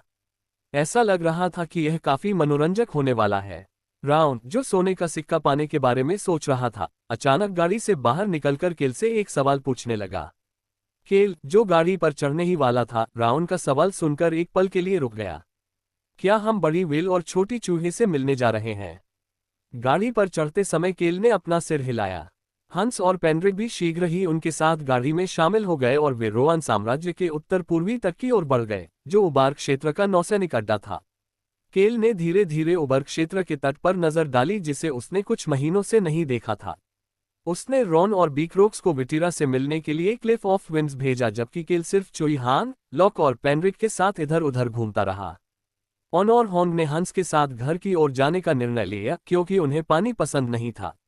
इंसान, बेशक राउन कैले के साथ था। इंसान, वो चीज। राउन ने कई बार केल को आवाज लगाई लेकिन वह अपनी बात पूरी नहीं कर पाया। लेकिन राउन अकेला नहीं था। युवा मास्टर निम, मम, केल निम, उद्धरण चिन्ह ... अरे बाप रे! लॉक, चोईहान और पेंड्रिक भी कुछ नहीं बोल पा रहे थे। कैले ने नौसेना बेस के चारों ओर देखने की कोशिश करते हुए उस चीज को देखने से खुद को नहीं रोक पाया। अच्छी बात यह है कि हमने ऐसा किया कि केवल उचित प्राधिकरण वाले लोग ही बेस में प्रवेश कर सकें। अल्बेरू की बदौलत, जो नॉर्दर्न एलायंस द्वारा कुछ जासूस भेजे जाने से बेहद सावधान था, नौसैनिक अड्डे पर कई स्तरों की सुरक्षा थी। यही कारण था कि केल को अपने सामने की चीज देखकर राहत मिली। चोई हान ने अपनी उंगली से तट के हेनिट्यूज हिस्से की ओर इशारा किया। कैल ने वो एक जहाज है ना? हाँ, यह एक जहाज है। बेशक केल के लिए भी ये पहली बार था जब उन्होंने ये सब देखा। उन्हें निर्माण कार्य के बारे में केवल वीडियो संचार के माध्यम से ही जानकारी मिली थी। चोई हान एक बेवकूफ की तरह बड़बड़ा रहा था और उसके चेहरे पर एक हैरान करने वाला भाव था। उसकी आंखों के सामने एक बहुत बड़ा जहाज था। उद्धरण चिन्ह ... कोई भी बता सकेगा कि यह हेनिट्यूज जहाज है। केल, जो आत्मविश्वास से अपना सिर हिला रहा था, वास्तव में किम रोकसू लगभग तैयार हो चुके जहाज को देखकर राहत महसूस कर रहा था। यह कोरियाई कछुआ जहाज की तुलना में अलग था जिसके बारे में वह जानता था। चोई हान जहाज के आकार को देखकर हैरान था, न कि वह कोरिया या कछुआ जहाज के बारे में सोच रहा था जैसा कि केल सोच रहा था। केल के दिमाग में जिस कछुए के जहाज की बात थी, उससे अलग इस जहाज के डेक पर कछुए का खोल नहीं था। इसके बजाय डेक खुला था और जहाज के दोनों तरफ कछुए के खोल के आकार की दीवारें थीं। योजना ये थी कि इन शंखनुमा दीवारों के अंदर कई अलग अलग जादुई उपकरण रखे जाएं ताकि वे हवा में ऊपर उठ सकें। हाँ, जहाज को देखकर केल ने आह भरी। उसने अपने पिता और हेनिट्यूज परिवार के काम करने के तरीके को कम करके आंका था। राउंड, जो कुछ देर से चुप था, अंततः फिर से बोलने लगा। इंसान, क्या ये सब सोना है? क्या ये सारा पीला रंग वाकई सोना है? जहाज पर मौजूद सभी चमकदार चीजें सोने की हैं। चोई हान ने गहरी सांस ली। यह एक सुनहरा कछुआ है। जहाज के दोनों तरफ कछुओं के खोल सुनहरे रंग के थे। इसके अलावा जहाज के आगे एक आकर्षक कछुए की मूर्ति थी। यहाँ तक कि जहाज के मस्तूल पर भी एक सुनहरा कछुआ बना हुआ था। जहाज पर मौजूद सारा सोना सूरज की रोशनी में चमक रहा था। युवा मास्टर निम, मुझे नहीं पता था कि आप इतने अमीर परिवार से हैं। यहाँ तक कि पेंड्रिक, जिसे भौतिकवादी चीजों की कोई इच्छा नहीं थी, जहाज पर बड़ी मात्रा में सोने को देखकर आश्चर्यचकित हो गया। केल ने उनकी ओर देखा और चीजों को स्पष्ट किया। उन्हें गलत धारणा बनने से पहले ऐसा करने की जरूरत थी। मैं यह इसलिए कहना चाहता हूं ताकि आप सभी को गलतफहमी न हो। केल ने देखा कि म्यूएलर किनारे से भाग रहा है और विटीरा, रॉन और बीकरॉक्स भी क्लिफ ऑफ विंड से उनकी ओर बढ़ रहे हैं। फिर उसने अपने साथ मौजूद समूह की ओर देखा और धीरे धीरे बोलना शुरू किया। वे सभी यह सुनने के लिए इंतजार कर रहे थे कि वह क्या कहना चाहता है। ये केवल सोने की परत चढ़ा हुआ है। ये पूरी तरह से सोने से नहीं बना था। चोई हान और पेंड्रिक ने हैरानी भरे भाव से उनकी ओर देखा, लेकिन केल ने वह कह दिया था जो उसे कहना था, इसलिए उसने उनकी उपेक्षा की और विटीरा का अभिवादन किया, जो मुलर से पहले पहुंच गए थे। बहुत दिनों से मुलाकात नहीं हुई। हाँ, युवा मास्टर केल, क्या आप ठीक हैं? विटीरा के प्रसन्नतापूर्ण अभिवादन के विपरीत वह स्वस्थ नहीं दिख रही थी। मैं तो ठीक हूं, लेकिन तुम ज्यादा अच्छे नहीं लग रहे हो। केल ने तुरंत ही इसके बारे में पूछा क्योंकि उसे बात को घुमा फिराकर नहीं बोलना पसंद था। विटीरा ने अपना सिर हिलाया जैसे कि उसे इसकी उम्मीद थी और उसने बोलना शुरू कर दिया। वह भी बात को घुमा फिराकर समय बर्बाद नहीं करना चाहती थी। वह सीधे मुद्दे पर आ गई। हम जलपरियों के कारण पूर्वी महाद्वीप में उलझ गए। उस समय रॉन और बीकरॉक्स ने विटीरा की ओर देखा।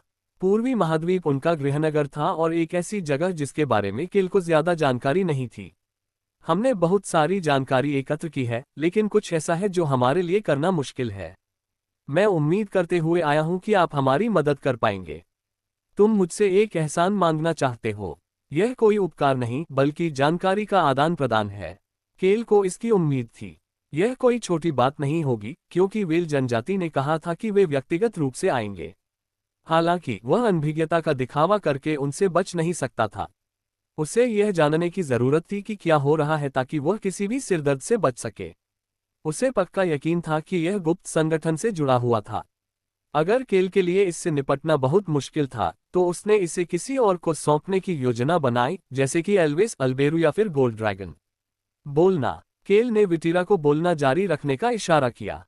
वह सावधानी से फिर से बोलने लगी। जिन लोगों ने हमें ये जानकारी दी वे उस जाति के सदस्य थे जो पूर्वी महाद्वीप की सबसे शक्तिशाली जाति के रूप में जानी जाती थी।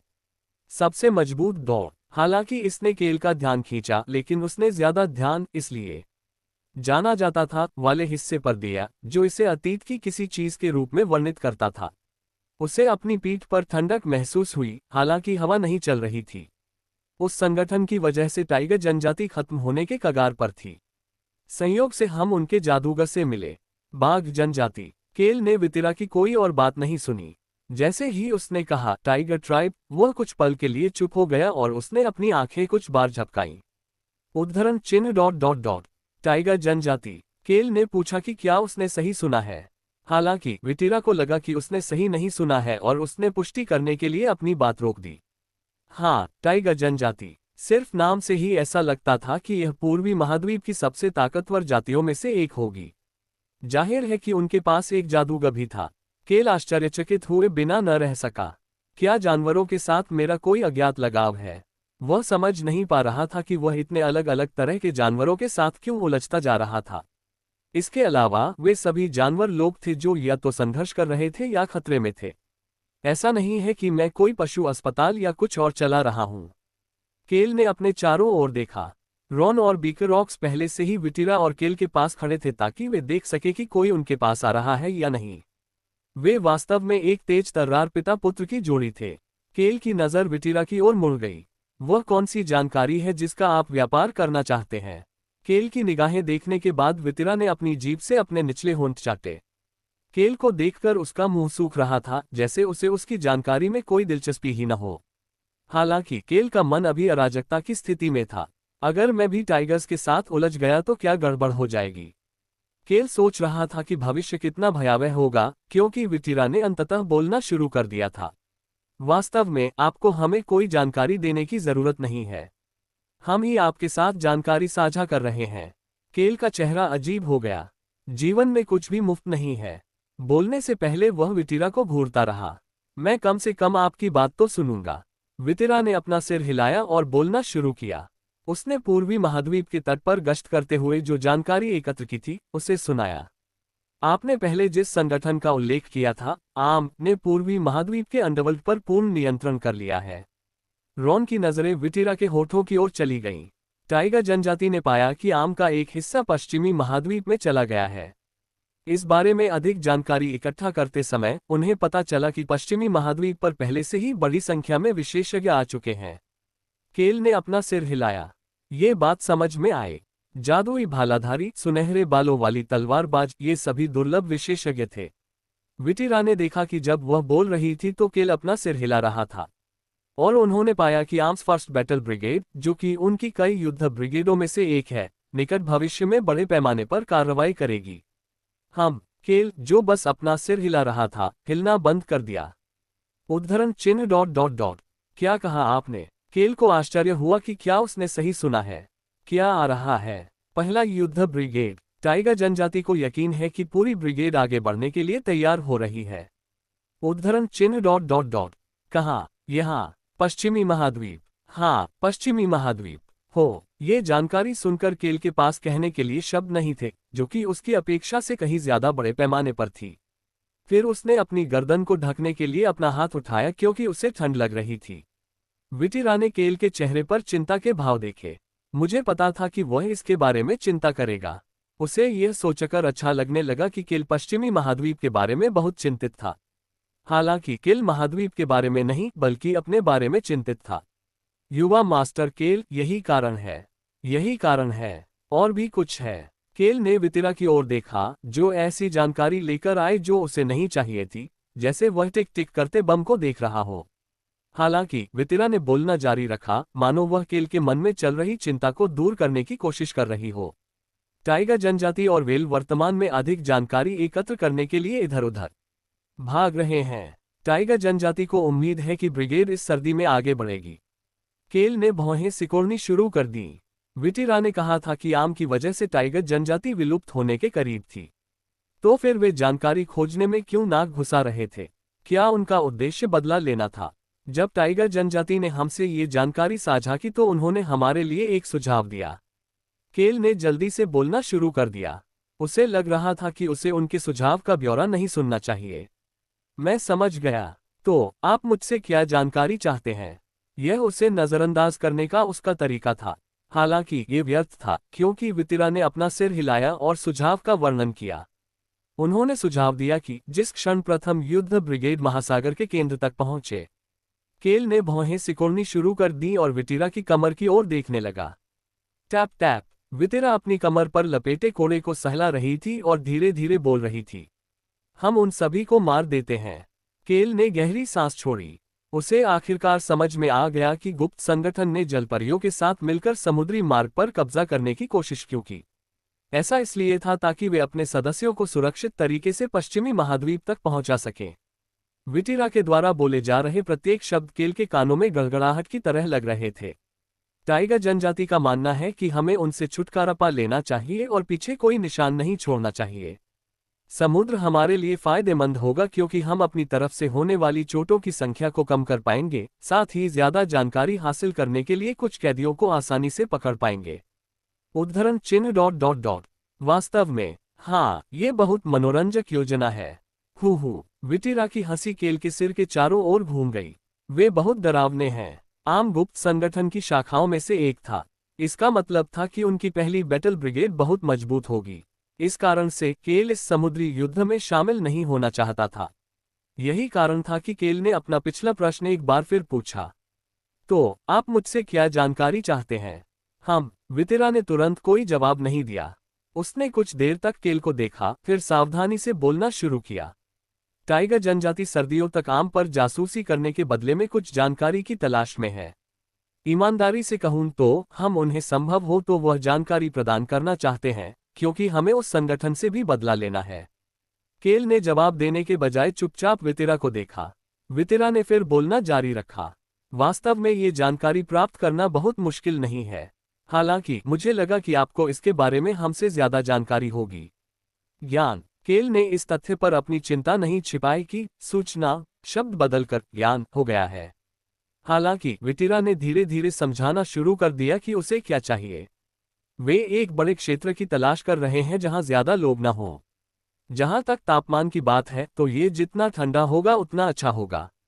इसके अलावा उन्हें एक जंगल की जरूरत है और यह सबसे अच्छा होगा अगर उस क्षेत्र में कोई सत्ताधारी शक्ति न हो।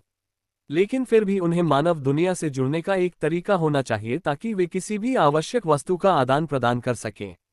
केल को यह समझ में नहीं आया कि टाइगर जनजाति को ऐसी जानकारी की आवश्यकता क्यों होगी।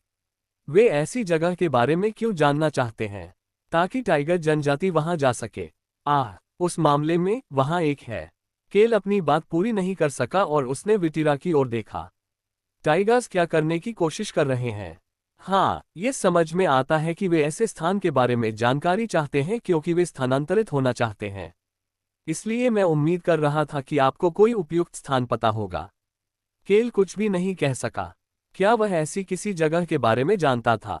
एक ऐसा स्थान जहां न तो लोग हों और न ही कोई शासक शक्ति हो। शांत, लेकिन बहुत ज्यादा नहीं, साथ में जंगल भी। साथ ही मनुष्यों के साथ व्यापार करना भी आसान है। राउंड की आवाज उसके दिमाग में गूंज उठी। वह किसी गेम शो के प्रतियोगी की तरह लग रहा था जो जीतने वाले सवाल का जवाब देने वाला था। ऐसी जगह है, अंधेरे का जंगल। केल ने स्वाभाविक रूप से राउंड के उत्तर को नजरअंदाज कर दिया। मुझे यकीन नहीं है, मैं अभी कहीं भी नहीं सोच पा रहा हूं। उसने राउंड की उपेक्षा क्यों की? क्या वितिरा इसलिए पूछ रही होगी क्योंकि उसे जवाब नहीं पता?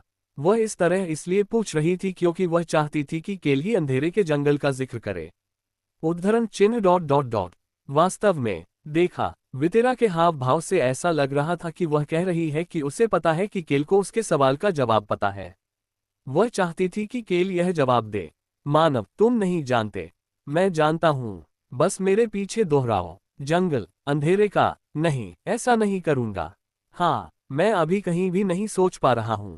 केल की अभिव्यक्ति वास्तविक लग रही थी।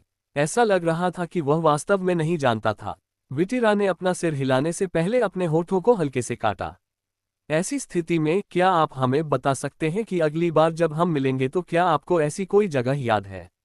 जरूर, मैं ऐसा करूंगा। केल की ऐसा करने की कोई योजना नहीं थी।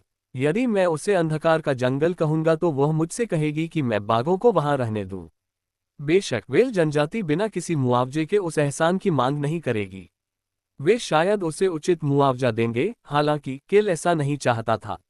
गुप्त संगठन से बदला लेने की चाहत रखने वाले टाइगर जनजाति को अपने साथ लेना रेलगाड़ी के सामने कूदने जैसा था।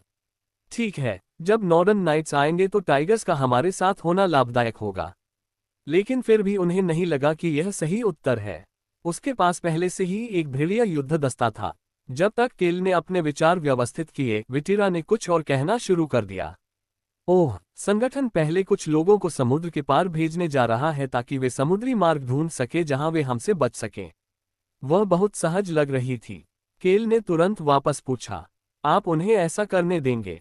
हाँ, हम बस उनका निरीक्षण करेंगे। इसका कारण स्पष्ट था। केल ने तुरंत उत्तर दिया, आप देखना चाहते हैं कि वे कहाँ जाते हैं? हाँ, वह जानता था कि मामला ऐसा ही था। वेल्स शायद ये जानना चाहते थे कि वे कहाँ जा रहे हैं। वे सदस्य शायद आम के पश्चिमी बेस की ओर सीधे नहीं जाएंगे, लेकिन उन्हें इसके बारे में कुछ जानकारी इकट्ठा करने में सक्षम होना चाहिए। ठीक है, काम करो, कड़ी मेहनत करो। बातचीत खत्म करने से पहले वह यही कहना चाहता था, लेकिन उसने चारों ओर देखा। उसे लगा कि बहुत सी निगाहें उस पर हैं। एगू, रॉन, बीक्रोक्स, चोई हान, लॉक और यहाँ तक कि पेंड्रिक भी। हालांकि रोजलिन, हंस, ऑन और होंग यहाँ नहीं थे, लेकिन उसकी लड़ाई की ताकत के अधिकांश लोग उसे घूर रहे थे। वे सभी ऐसे लोग थे जिनके मन में आम के बारे में नकारात्मक भावनाएं थीं। लेकिन यह अभी भी बहुत ज्यादा है। केल को यह अजीब लगा कि उनका गुस्सा बढ़ गया था। हालांकि रॉन और चोई हान की ठंडी निगाहों को देखने के बाद ही वह फिर से बोलना शुरू कर सका। हाँ, खूब मेहनत करो।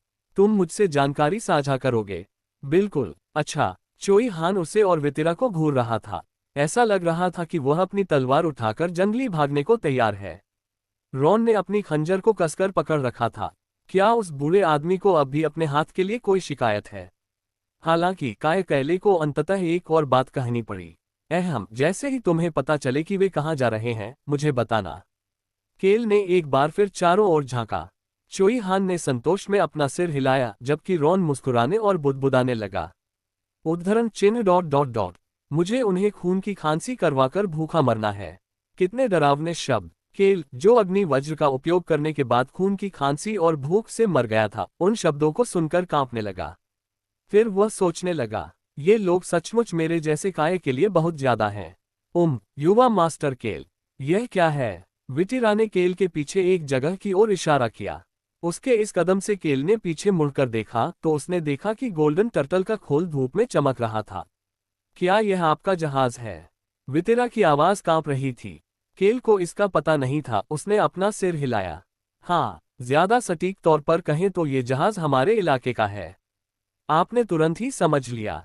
केल ने म्यूएलर की ओर इशारा किया, जो उनके पास आने में असमर्थ होकर एक ओर जा रहा था। उसने इसे बनाया। झटका। कैल ने अपनी तर्जनी उंगली हिलाकर म्यूलर को पास आने का संकेत दिया और म्यूलर तेजी से दौड़कर उसके पास पहुंचा।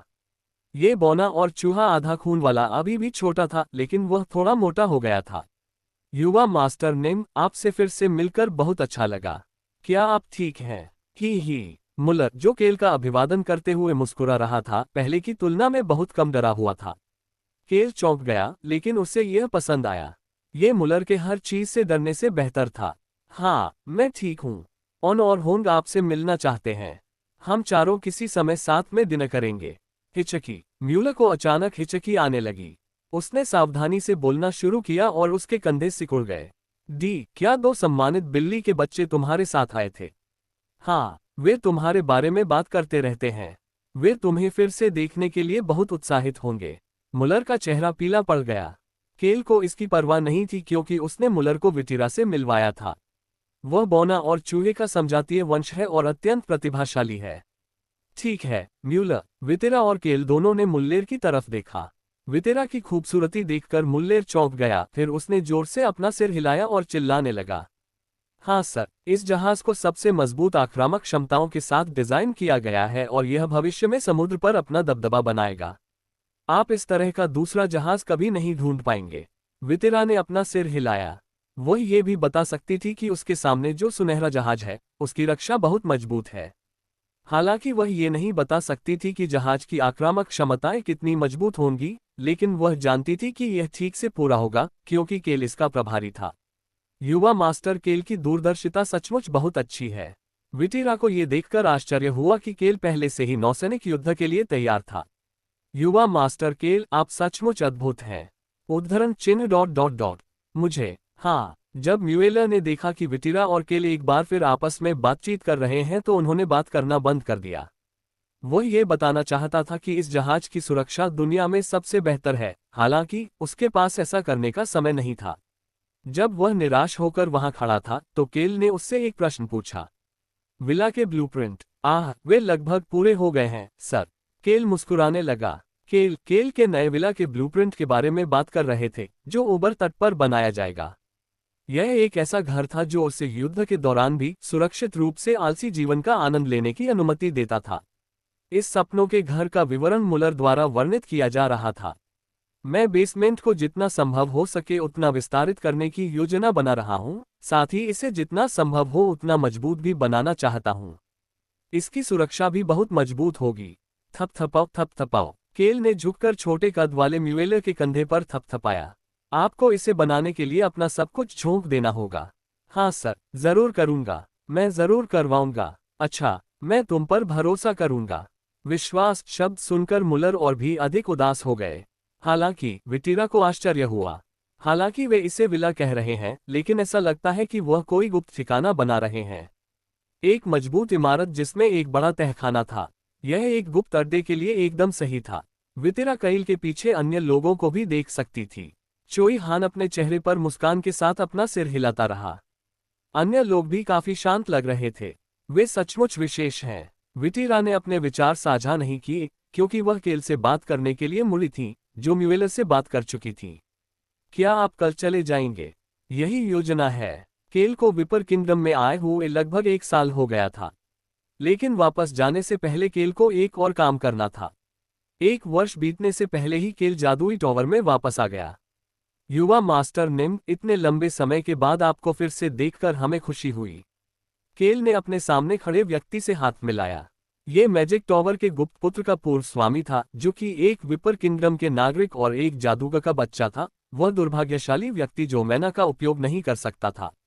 वह एक पागल आदमी था जो टूनका के शीर्ष सलाहकारों में से एक था। केल के सामने जो आदमी था उसका नाम हेरोल कोडियांग था। हेरोल, बहुत समय हो गया मिलते हुए। वह आदमी जो जादू से पूरी तरह नफरत करता था, 1 साल पहले की तुलना में काफी बेहतर लग रहा था। टूनका कहाँ है? मैं ठीक यहाँ हूँ। केल ने हेरोल का हाथ छोड़ दिया और आवाज की ओर देखने लगा। चीख! जंग लगा। लोहे का गेट खुला और बड़ा टूनका इमारत से बाहर चला गया। टूनका जादुई टॉवर से बाहर आ रहा था। यह इमारत, जो विपर किंगडम के नागरिकों के लिए भयानक अतीत की याद दिलाती थी, चारों ओर से घास फूस से घिरी हुई थी। आप कमांडर इन चीफ बन गए। हाँ, मैं कमांडर इन चीफ हूँ। टूनका ने केल की बात पर हंसते हुए उत्साह से जवाब दिया। केल को देखते हुए उसकी आंखें चमक रही थीं। इसलिए मैं कमांडर इन चीफ के रूप में काम शुरू करने से पहले अतीत की इस याद को खत्म करना चाहता हूँ। टूनका ने निश्चित रूप से एक पागल कमीने की तरह आवाज दी।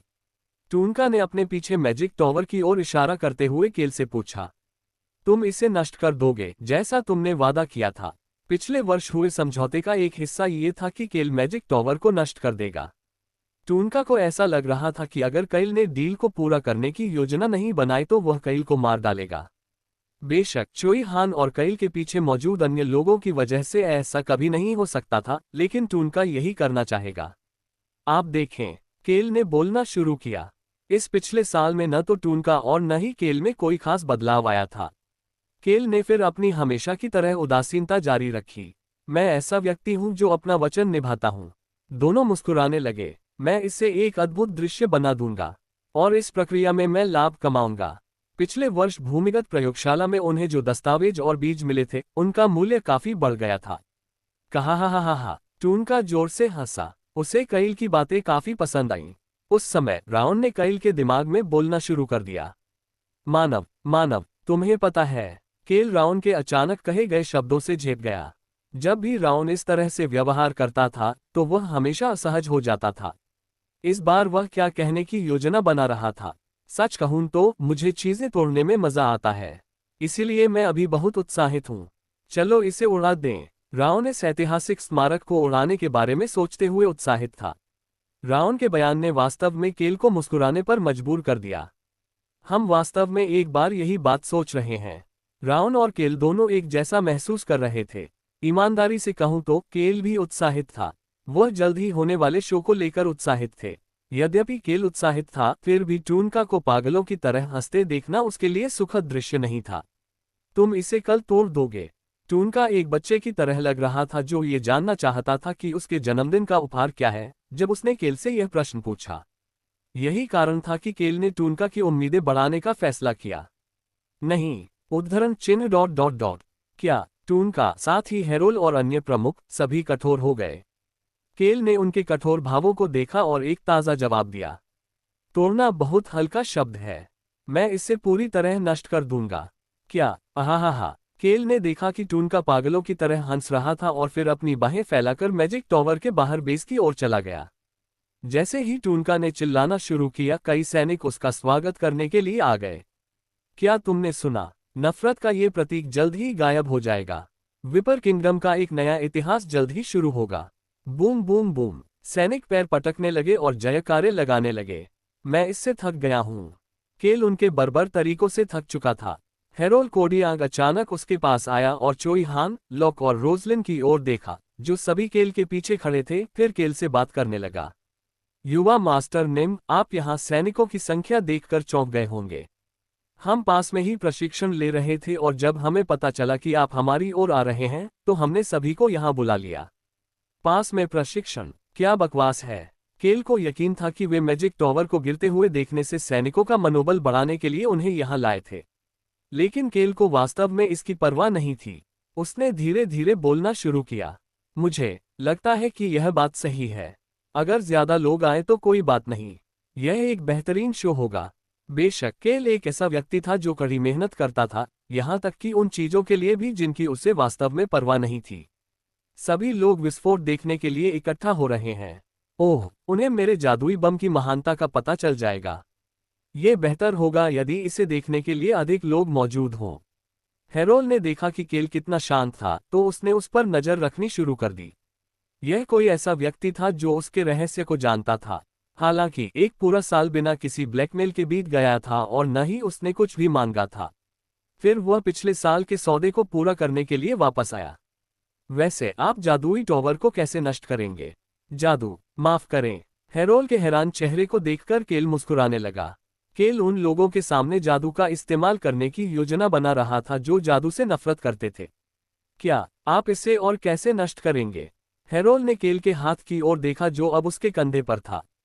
थपथपाओ। जैसे ही केल ने फिर से बोलना शुरू किया, उसके कंधे को थपथपाने वाला हाथ अचानक रुक गया।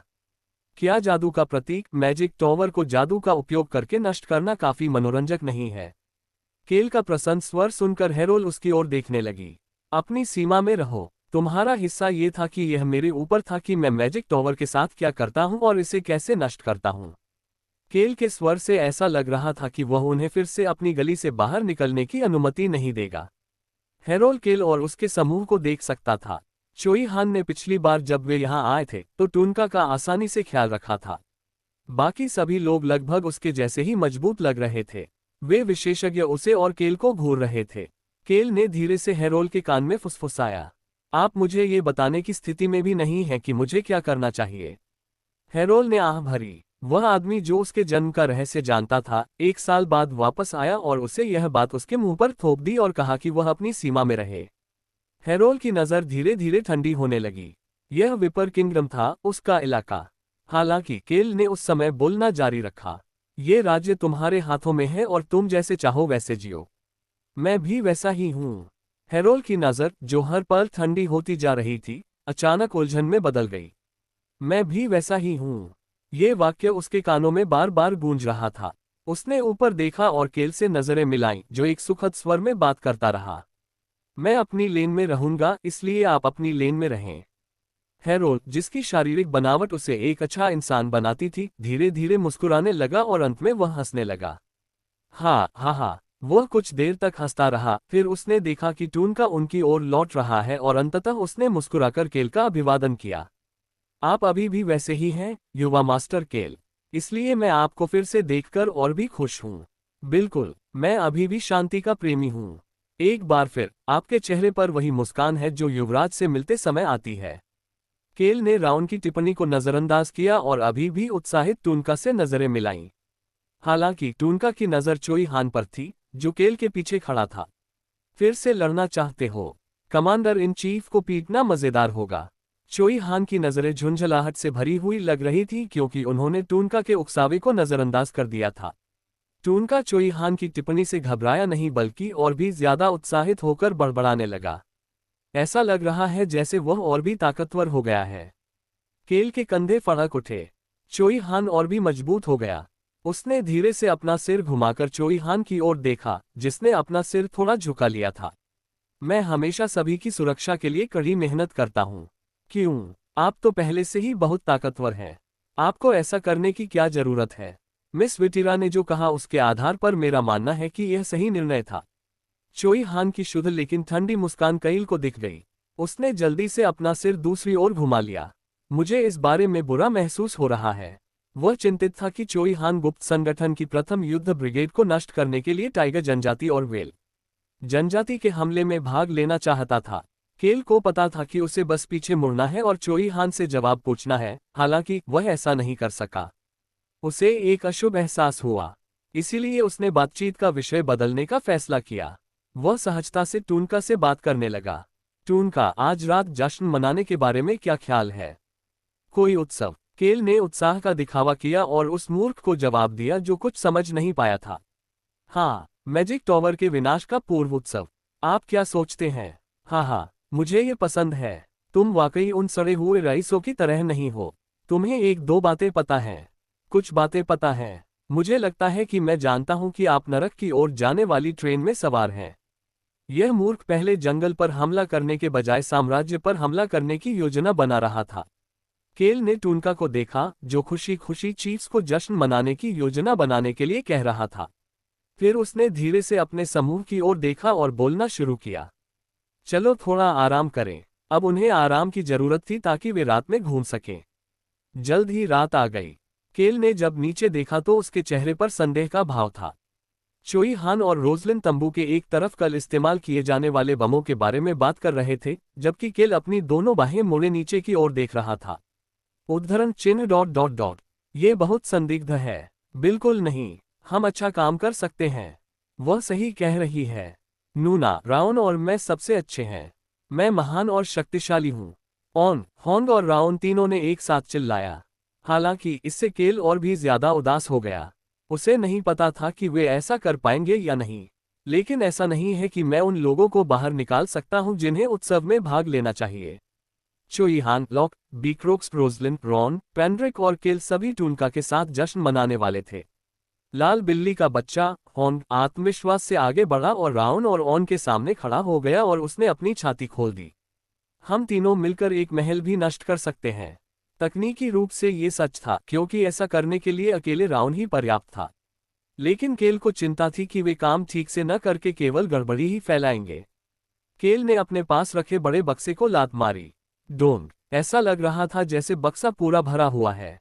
पिछले वर्ष भूमिगत अनुसंधान प्रयोगशाला में उन्हें जो वस्तुएं मिली थीं, वे इस बक्से के अंदर थीं।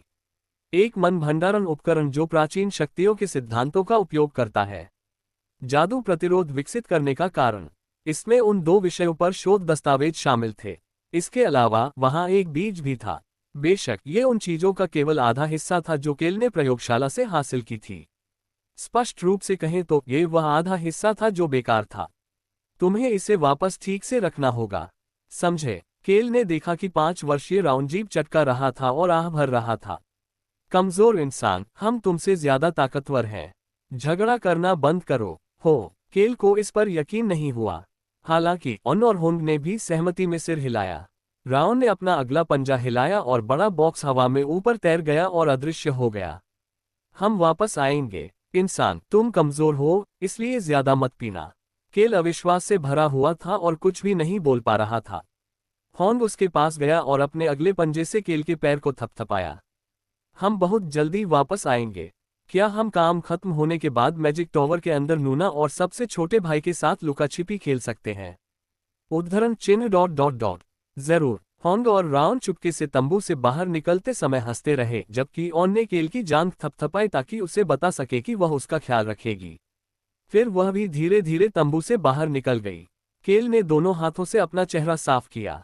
उसे पता था कि वे इसे ठीक से कर लेंगे, फिर भी उसे इतना संदेह क्यों हो रहा था। हालांकि केल को अपने तंबू में आने वाले अगले व्यक्ति को देखकर एक अलग तरह की अनिश्चितता महसूस हुई। माफ कीजिए युवा मास्टर निम। हाँ, क्या हम इसके बाद मांद की ओर जाएंगे? गोल्ड ड्रैगन की मांद, जहां एक प्राचीन ड्रैगन रहता है। इसके बारे में सोचते ही सांस लेना मुश्किल हो गया। उद्धरण चिन्ह डॉट डॉट डॉट। बिल्कुल, उसे वहां जाना ही था। जब उनकी टीम का सबसे ताकतवर सदस्य राउन वहां जाना चाहता था, तो वह कैसे नहीं जा सकता था? फिर मैं गोल्ड ड्रैगन निम से पहले ही संपर्क कर लूंगा। मुझे यकीन है कि वह बहुत खुश होगा। जरूर। युवा मास्टर निम, क्या आपको लगता है कि एक बार हम वहां पहुंच जाएं? क्या? सुंदर एल्फ शर्मिंदा लग रहा था। केल अधीर होने लगा था जब पेनरिक ने सावधानी से एक बार फिर बोलना शुरू किया। क्या आपको लगता है कि वहां पहुंचने के बाद मैं आपकी रक्षा कर रहे ड्रैगन निम से भी मिल पाऊंगा? हाँ, आप उनसे मिल सकेंगे। मैं समझ गया। मुझे यकीन है कि मैं ही एकमात्र एल्फ हूं जो एक ही बार में 2 ड्रैगन निम्स से मिल पाएगा। केल ने अपने चेहरे पर उदासीनता के भाव के साथ सिर हिलाया। इस तरह के जीवन रूप जो सुपर ऊर्जावान और शुद्ध थे, वास्तव में उसके साथ अच्छी तरह से मेल नहीं खाते थे। मुझे ऐसा लगता है। ओह, और क्या हम वापस आते समय उस व्यक्ति से मिलेंगे जिसे मैं ठीक करने जा रही हूं? केल की अभिव्यक्ति गंभीर हो गई। हाँ, हम बाद में उनसे मिलेंगे। हाँ सर, मैं समझ गया। जब वह राजधानी में ताशा से मिला था, तो उसने ताशा से मैरी से संपर्क करने के लिए कहा था। जब उसने बताया था कि यह मैरी के दर्द से छुटकारा पाने के बारे में है, तो ताशा ने कैल की ओर गर्मजोशी से देखा था, लेकिन कैल ने यादों को किनारे कर दिया था, क्योंकि उसे ताशा की गर्मजोशी भरी निगाहें परेशान करने वाली लगी थीं। तो मैं अब आपको परेशान नहीं करूंगा, क्योंकि बहुत देर हो चुकी है। पेनरिक ने परिवर्तन जादू का उपयोग नहीं किया, इसके बजाय उसने तंबू से बाहर निकलते समय अपने कानों को ढकने के लिए अपना हुड नीचे कर लिया। केल ने एक आह भरी और टेंट में अभी भी मौजूद 2 लोगों की ओर देखा। चोई हान ने उसकी निगाहें देखीं और अजीब तरह से मुस्कुराने लगा। कैसा चल रहा है? आप देखें। चोई हान का इस तरह जवाब देना दुर्लभ था। हालांकि केल ने चोई हान को जवाब देने का एक पल भी नहीं दिया, बल्कि उसने सख्ती से जवाब दिया। आपको ये सुनिश्चित करना होगा कि आप अच्छा काम करें। उद्धरण चिन्ह डॉट डॉट डॉट। हाँ, केल ने तंबू के प्रवेश द्वार की ओर इशारा करने से पहले केल ने चोई हान की कमजोर प्रतिक्रिया सुनी। मुझे लगता है अब समय आ गया है कि हम भी शराब पीने में शामिल हो जाएं। जरूर, युवा मास्टर केल। जैसा तुम कहो, कैले निम। केल ने तंबू का पर्दा खोला और बाहर निकल गया। वह टूनका के बेस में हंसी और गाने की आवाज सुन सकता था, हालांकि रात बहुत हो चुकी थी। केल ने एक क्षण के लिए विपरीत दिशा में देखा। बच्चे, जिनकी उम्र अब औसतन 8 साल थी, शायद अभी कड़ी मेहनत कर रहे थे। केल को उम्मीद थी कि टूनका का समूह और भी ज्यादा जश्न मनाएगा, क्योंकि वह उनकी ओर बढ़ रहा था। उत्सव के बाद अगली सुबह अंततः वह दिन आ ही गया जब जादुई टॉवर इतिहास में लुप्त हो जाएगा।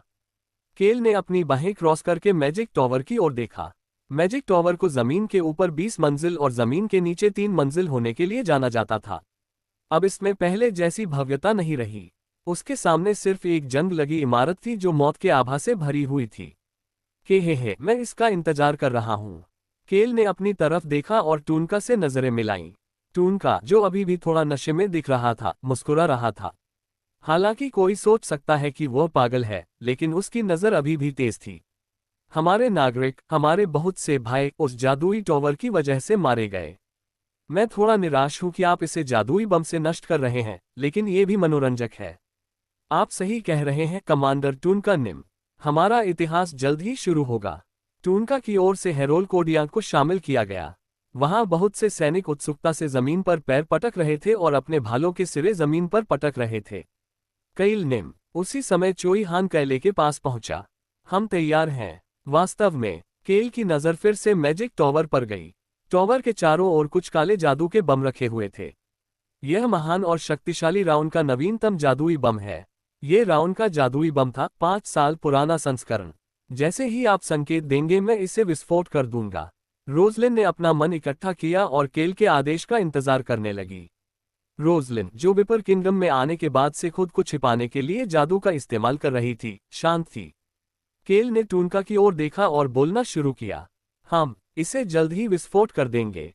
क्या सैनिकों को बताना अच्छा नहीं होगा? हे, तुम्हें ऐसा लगता है?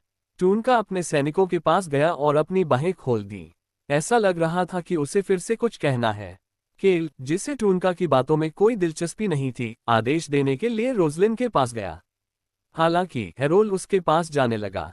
हेरोल, मैजिक टॉवर के स्वामी का गुप्त पुत्र। हेरोल ने केल की ओर देखा और धीरे से बोलना शुरू किया। आप निराश होंगे, युवा मास्टर केल। किस बारे में? आप मैजिक टॉवर से कुछ भी प्राप्त करने में सफल नहीं हुए, और 1 वर्ष तक कुछ भी न करने के बाद आपको इसे उड़ा देना पड़ा। मैं निश्चित रूप से निराश हूँ। नहीं, वास्तव में नहीं। मैं बहुत उत्साहित हूँ। केल के चेहरे पर एक कड़वी मुस्कान थी और उसने सहजता से जवाब दिया, मैं इससे कुछ पैसे बर्बाद करने के समान ही मानूंगा। तुम्हें पता है कि मैं अमीर हूँ। जब आप ऐसा कुछ कहते हैं तो आप निश्चित रूप से एक महान व्यक्ति की तरह दिखते हैं। यकीन मानिए मैं हूँ। इसे मत भूलना। केल ने ऐसा कहते हुए महसूस किया कि जमीन हिलने लगी है। बूम बूम बूम, ऊ ऊ ऊ। सैनिकों ने फिर से अपने पैर पटकना शुरू कर दिया और नारे लगाने लगे। केल ने उनकी तरफ देखा और टूनका से नजरें मिलाईं। फिर उसने टूनका के उत्साहित भाव को देखकर अपना हाथ ऊपर उठाया। इसे करें। मैं 5 सेकंड की उल्टी गिनती शुरू कर रहा हूं। रोसेलिन की हथेली में मन का उतार चढ़ाव शुरू हो गया। 5। जैसे ही उसने उल्टी गिनती शुरू की, सैनिकों ने और भी जोर से पैर पटकना शुरू कर दिया। 4, 3, 2। रोजलिन, केल, चोई हान, रॉन और बीक्रोक्स सभी एक दूसरे को देखने लगे। रोसेलिन की हथेली से मन उछलकर जादुई बमों की ओर बढ़ गया। 1। विस्फोट। धमाक धमाक धमाक। पूरे इलाके में धमाकों की कई आवाजें गूंज रही थीं। यह इतनी तेज थी कि सैनिकों की पैर पटकने की आवाज भी सुनाई नहीं दे रही थी। ये बहुत रोमांचक है, बहुत रोमांचक। हम इसे पूरी तरह से नष्ट कर सकते हैं क्योंकि किसी को भी चोट नहीं पहुंचेगी। राउन इस बात से उत्साहित था। बहुत सुंदर। जादुई टॉवर टूट रहा है। मैजिक टॉवर टूटने लगा और धूल का तूफान आने लगा। धूल का तूफान समूह की ओर तेजी से बढ़ा, हालांकि वे सभी विस्फोट की सीमा से बाहर खड़े थे। मुहाहाहाहा, ये नष्ट हो गया, ये हो गया। केल टूका की हंसी और जादू से पीड़ित नागरिकों की जय जयकार सुन सकता था। केल ने फिर से अपनी नजर अपनी तरफ घुमा ली। पागल कमीना। हेरोल इस हद तक मुस्कुरा रहा था कि ऐसा लग रहा था कि उसका मुंह फट जाएगा। ऐसा ही हुआ, भले ही वह खुद को मुस्कुराने से रोकने की कोशिश कर रहा था। हेरोल उत्साहित दिख रहा था जब उसने केल की ओर देखा। आप भी मुस्कुरा रहे हैं, युवा मास्टर निम। केल भी मुस्कुरा रहा था। हाँ, ये ताजगी देने वाला था। मैजिक टॉवर को ढहते हुए देखना ताजगी भरा अनुभव था। केल इस दृश्य को देखकर मुस्कुरा रहा था, जिसे देखकर महाद्वीप के अधिकांश जादूगर रोते और विलाप करते। लेकिन वह कैसे न मुस्कुराता। क्रेक। मैजिक टावर दूसरी मंजिल से शुरू होकर एक और झुकना शुरू हो गया। धमाका। अंततः ये पूरी तरह से एक तरफ झुक गया और टूटकर जमीन पर गिर गया। खांसी खांसी। अरे यार, इतनी धूल। धूल से बचने के लिए केल ने अपना मुंह रुमाल से ढक लिया। मानव, क्या तुम्हें सर्दी लग गई है? केल ने राउन की बकवास को नजरअंदाज करते हुए मैजिक टॉवर की ओर देखा जो धूल से ढका हुआ था। नष्ट हो चुका जादुई टॉवर धीरे धीरे सामने आ गया। बूम बूम बूम, पू पू पू। सैनिक और भी ज्यादा उत्साहित हो गए। केल ने अपने पीछे उत्साह महसूस किया क्योंकि वह धीरे धीरे नष्ट हो चुके मैजिक टॉवर के पास पहुंच रहा था। चोई हान और अन्य लोग पहले अंदर चले गए। क्या आप अवशेषों को देखने की कोशिश कर रहे हैं? हेरोल जब केल के पास पहुंचा तो वह हंसने लगा। हाँ, मैं देखना चाहता हूँ। केल मुस्कुराया और एक तरफ चला गया, मानो वह हेरोल को अपने साथ चलने के लिए आमंत्रित कर रहा हो।